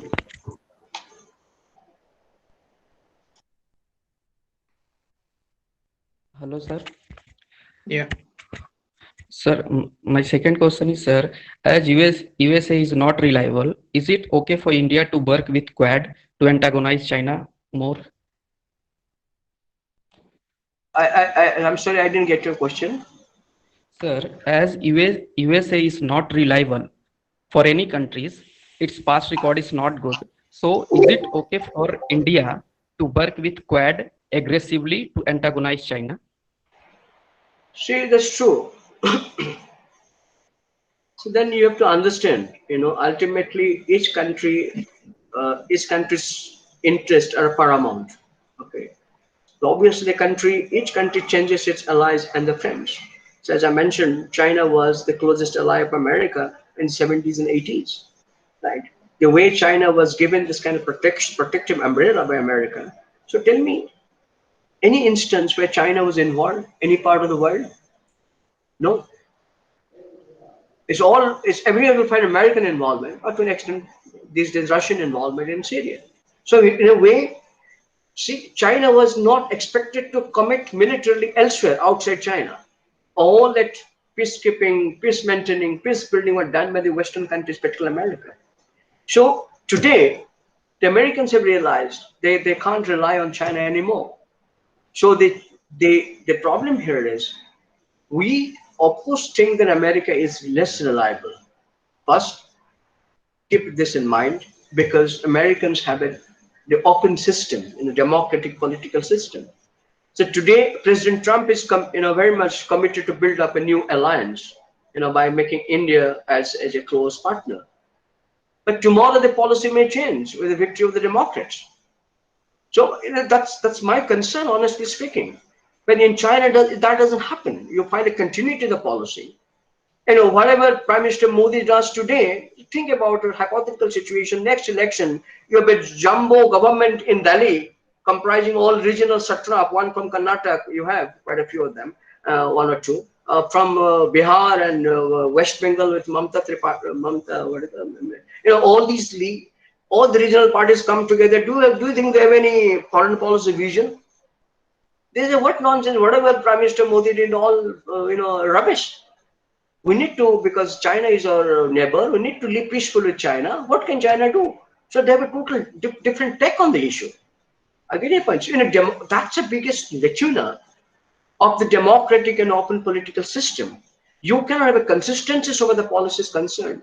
There are certain issues you'll find in case of America, because relatively mature democracies compared to India, consistency in the policy, but you'll also find changes in American foreign policy from time to time, which Obama coming, the next decision was to withdraw American troops from Iraq, then not to commit American troops anywhere in Syria. Then this is what happened.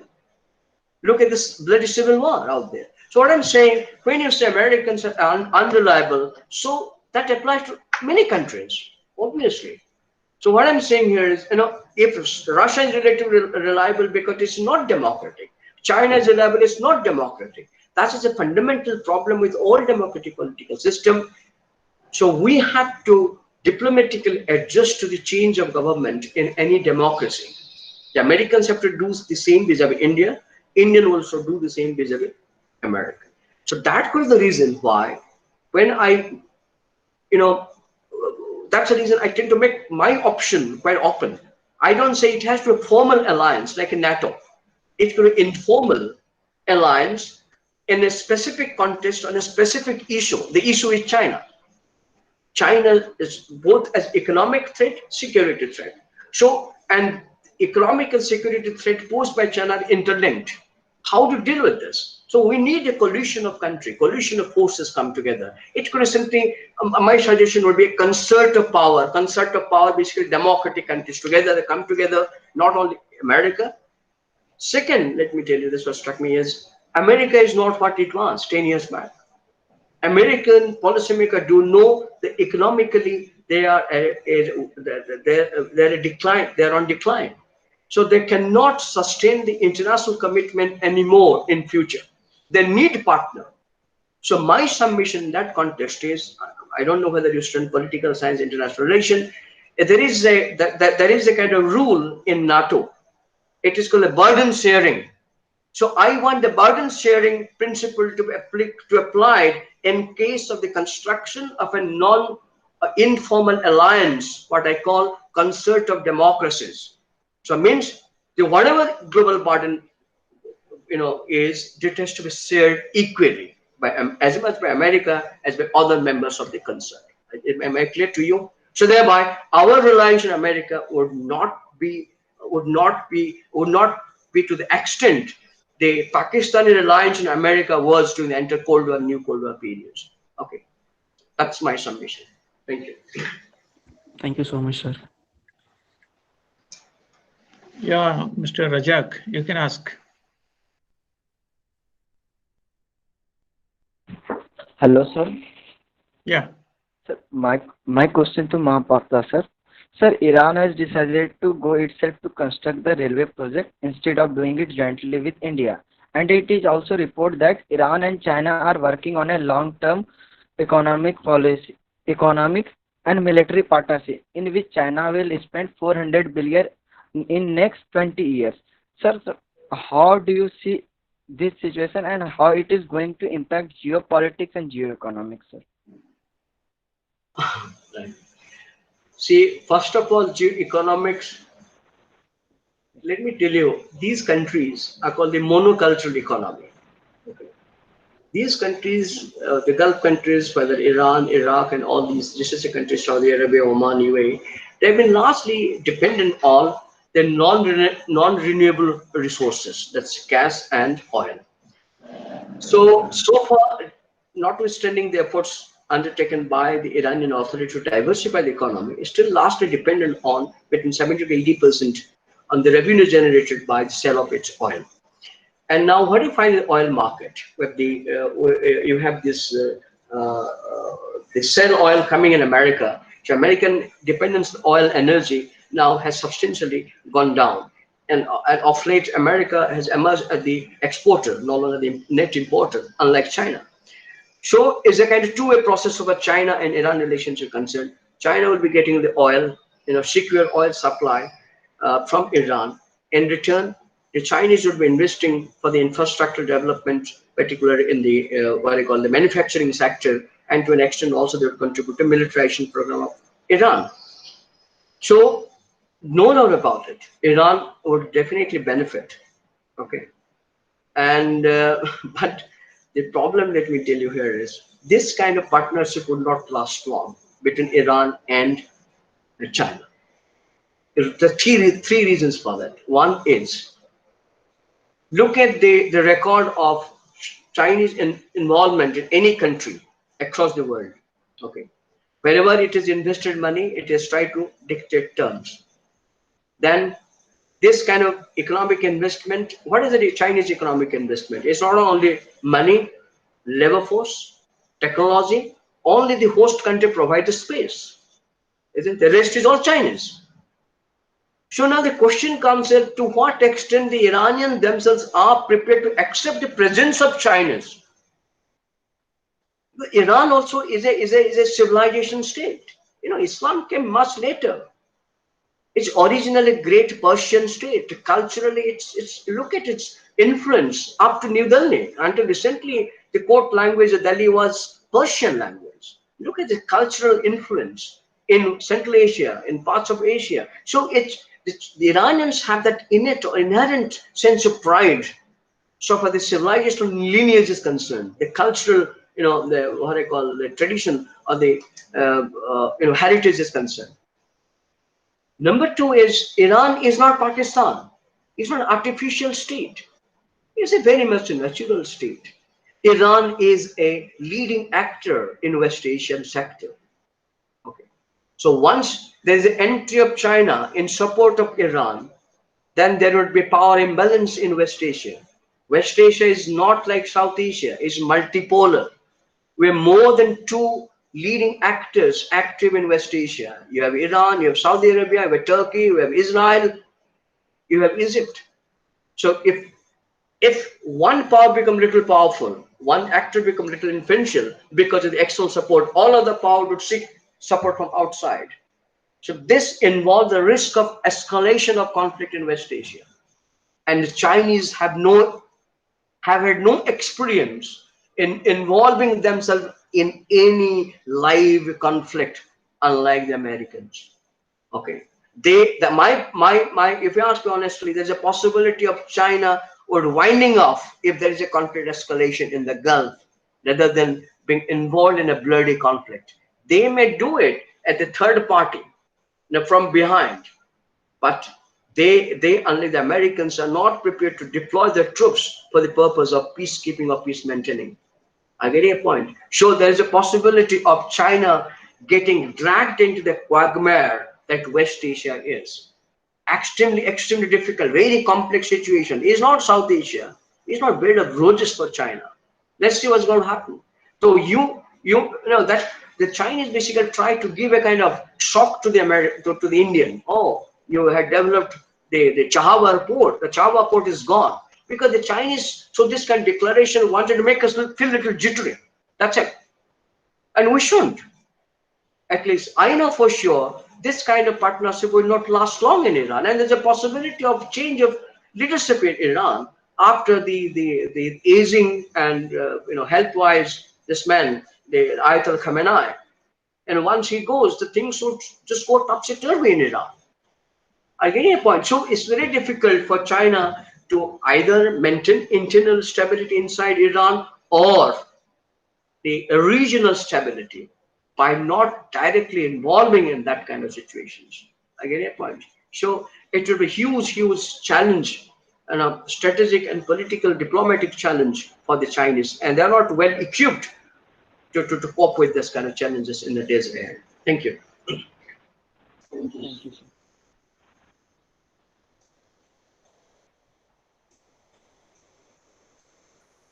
Mr. Naik? Tippana Naik? Okay, I repeat his question. Sir, how we achieve self-reliance through demographic dividend?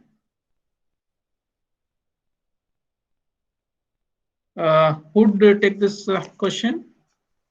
Professor Kaul?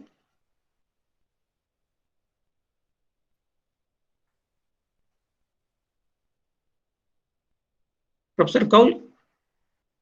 Are you audible? Hello? Yes. Yeah, I will take up the earlier question also. It's the yeah, questions related to arrogance of Chinese. Why yeah, when they became arrogant? So yeah, basically, if you see that it is related to the history of China also. The yeah, Chinese believe in the Middle Kingdom. They believe that there is a divinity, there is a divine power that has given them a Middle Kingdom, and all other countries neighbors are their satellites. So that mindset is still prevailing. So there was some gaps, the humiliations and all that.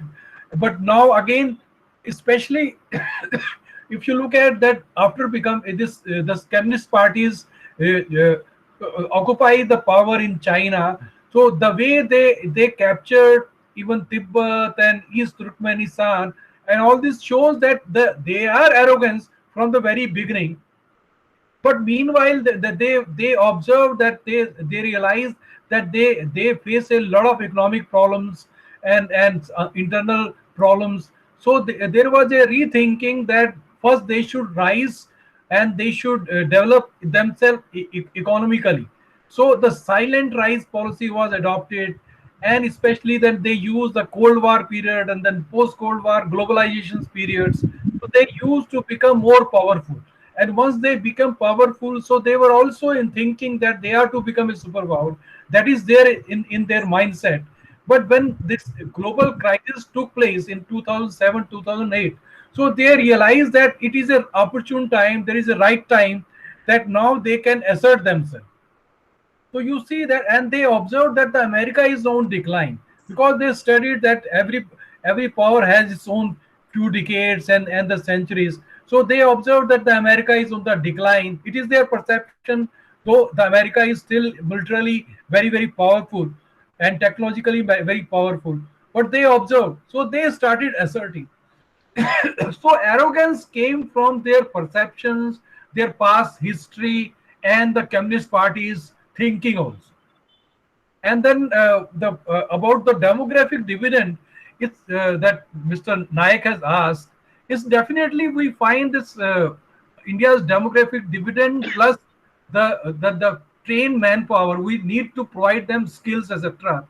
There is a lot of scope, that there is a lot of entrepreneurial talent in India. We can use that talent to bring a change in the country. And you see that we have observed during the last 70 years that whenever there is some crisis, it's a agriculture crisis or say cryogenic engine crisis or some other crisis, the crisis have always pushed us to think very fast, and we have used all the crises to our best advantage.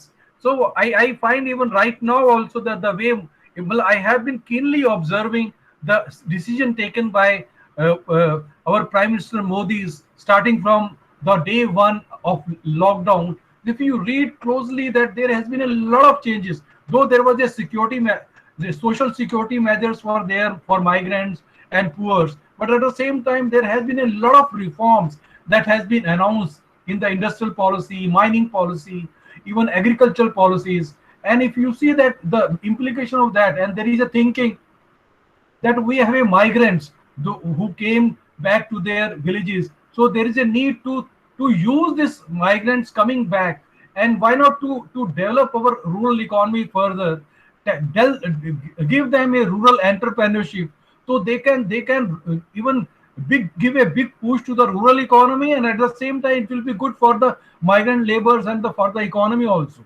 And if you look at the industrial policy, even look at the mining policies, I think there is need to read very closely. So we find a lot of changes have taken place, and the people are analyzing that, and they will take a step. The only thing is that it's true, our entrepreneurs are there, lot of entrepreneurial talent is there. They need support, they need encouragement, they need the governments say green say light, that they can move. So we have a lot of talent. we can definitely make use of this. So the road is now open. The lot of reforms has been announced by the government. It will be all positive for that. Thank you, Professor. Yeah, Kesari, Police City Kesari. Okay, I will repeat his question. Sir, China fixed exchange rate policy for a long time. That has helped to build its export strength. Can you enlighten its consequence? Maybe how global order or global powers allowed it to allowed China to maintain its or manipulate its exchange rate and thereby gain undue advantage. Hello. Hello, sir. Yeah. I just repeated your I'm question. Kesari. I just little modified and asked the same question. If you want to add, Yes, you can sir. add. No, nothing, sir. Nothing, sir. It's the same thing. I just wanted to ask that is the fixed exchange rate policy which has been adopted by China for a long time, And and you want is to that really helped it? Yes, Yeah, it has really helped it, but perhaps you want to know how these global partners, trading partners, especially USA, allowed it Exactly. China to have that until Trump Exactly, questioned sir. it. Yes, Yes, yes, sir. whom you want to address this question? To anyone, sir, any of these two speakers. Yeah, please. This is for Professor Kaul. I'm not an economist. Okay, I will answer these questions. Basically, you see that this is one of the concerns and one of the issue that America has raised all these years. It is also a very, very important issue. So from the China's point of view, they have realized that the dollar's dominance is there. They would definitely like to uh, do something that how this dollar dominance is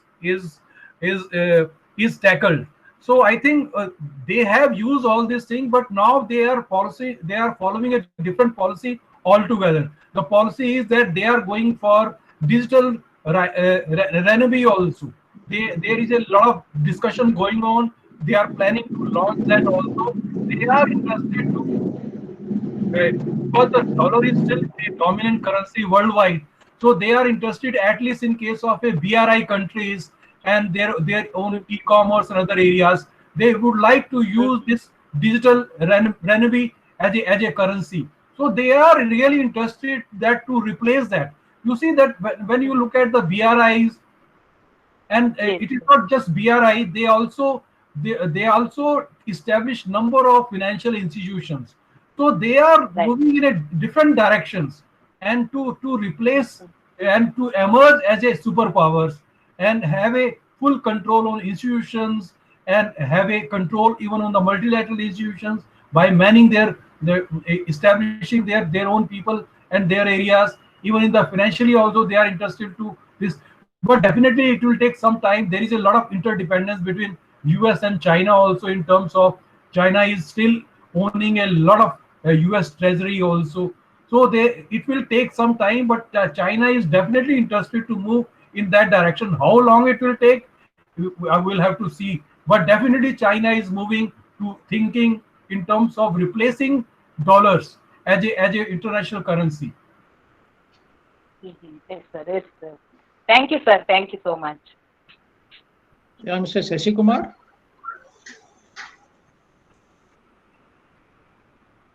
Shashikumar. Okay, I will repeat his question. This question is for Professor Kaul. Whether is it a right time to target the China in United Nations, and whether there are any chances of India getting a veto power? I think Professor Mohapatra will be a right person, but I know that this issue is being discussed. Some people are suggesting that there is a no provision to eliminate say China from the UN also. They are thinking that how is it possible also, but definitely the reforms in the UN system is required, and four different countries have have emerged as a very important countries to be included and as a power with veto. So all these things are happening, but how it will happen? Because you see that it is only China that is coming in the way of India becoming a UN permanent security members. So this is also one thing that the China is doing, is not interested that India should get that power and that status also. But definitely there are some moves. Other countries are interested. China is not interested. How it will happen? I think Professor Ashwini Mohapatra will be a right person to tell. Thank you. My take on the issue is that if you heard Prime Minister Modi's speech recently on the United Nations, he very much highlighted the need for reforms of United Nations. He began by saying India's contributions, even before the United Nations came into existence, then ultimately highlighted a change for the structural reforms in United Nations, basically indicating that India deserves a place in United Nations Security Council. This move is already on for quite some time, and majority of countries also have agreed to support India's bid for the Security Council membership. But then how it should happen? Because ultimately, let me tell you, it has to be done with consent of all the Security Council members. Very difficult on part of America to forge a consensus in the given situation. And even if Russia is prepared to accept, extend support, it has already declared its support to India.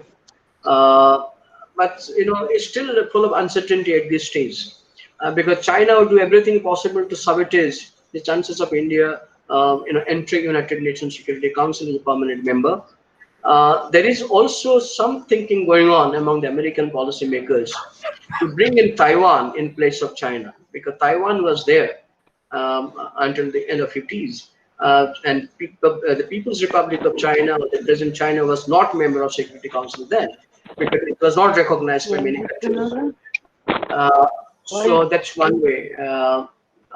But the veto power, is there, but then depends how you look at United Nations effectiveness. So it's always a great power rivalry, or the power rivalry, hegemonic rivalry, that basically prevails over the proper functioning of the United Nations.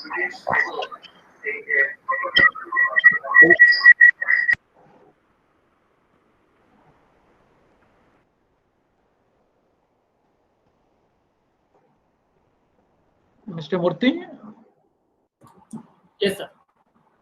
should we take up one or two more questions? Yeah, you can take one question, sir, last. Yeah, because So I'm can I getting a lot ask of a questions. question? Yeah, ask. So my question is to Professor Mohapatra. What's the behind China's suppressing Taiwan? Why is China suppressing Taiwan? The rivalry between the mainland China and the Kuomintang, occupied Taiwan in 1949. Prior to that, the nationalists were there in power in Beijing, and they were ousted by the communists in 1949, led by Mao Zedong. And but then the communist China was not internationally recognized. Instead, the Kuomintang China, located in Taiwan, was recognized. Right. So China has been pursuing this called the One China policy, saying that Taiwan is part of mainland China. Right. So, but now in last 20 years, Taiwan originally didn't have democracy. So the democracy began to, flourish in Taiwan in the late 1980s. And the nationalists, the original nationalists who had established the government in Taiwan, they somehow were, how to say, placated by the CCP in Beijing. But now the nationalists in Taiwan came to power, and they have over the years developed the sense of belongingness to Taiwan, the present generation. So they do not want to be merged, or they do not want Taiwan to merge with the mainland China. So, but then China believes in what they call the one China policy. Taiwan cannot have a independent status, sovereign independent status. And that policy, unfortunately, was accepted by many countries, including US, including India. Even if US accepted this, that China means PRC, People's Republic of China, Beijing. But then at the same time, not to dissatisfy Taiwanese, they also had a kind of bilateral security arrangement with Taiwan. So whenever Taiwan is threatened externally, so they have the bounden duty to come to the defense of Taiwan. So this is what has brought the conflict between America on the one side and China on the other. Because if China is threatened militarily by mainland China, Taiwan is threatened by the mainland China, so automatically by virtue of that agreement, America would come to defend China. So any kind of military action by Chinese authority against Taiwan would be sufficient reason for America to involve itself militarily.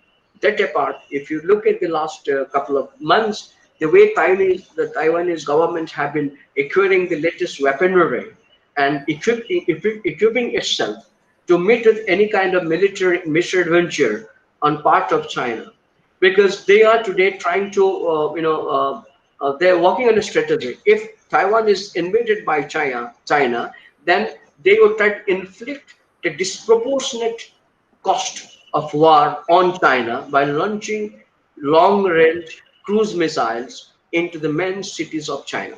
Again, a point. So that, in a way, acts as a deterrence. If there is a war, then Chinese CCP also has to be prepared to bear the brunt of the war. It cannot escape. It can't be one way. So that's what it is. Thank you. Thank you, sir. Yeah. And last one question. Anna Mary Chaco, you want to ask question? I think she's not here. So I formally let me thank both the resource persons and audience, and also thank for giving me this opportunity to the organizers. Now I hand over the floor to Dr. Lingamurthy to extend formal thanks and concluding remarks. Thank you, sir. I thank you particularly both the speakers, because though they have busy schedule in their day to day, because personally I know them, because I have seen them when I was in JNU, how they are busy, but over phone they accepted to deliver this lecture today. So we are very fortunate to have their lectures today, and I'm very thankful for both the speakers for giving their wonderful lectures on India-China trade issues and geopolitics. Of course, we economics department do not have much idea of politics, but with Ashwini Mohapatra sir, we have cleared all the doubts whatever happening over India through China, directly or indirectly. Now, the two speakers have delivered what China is going in a way, how China is ambitious. China wanted to celebrate superpower of its centenary celebrations of revolutionary independence. So this concept has been given by firstly Mao, then Deng Xiaoping, and now Xi Jinping is leading this concept.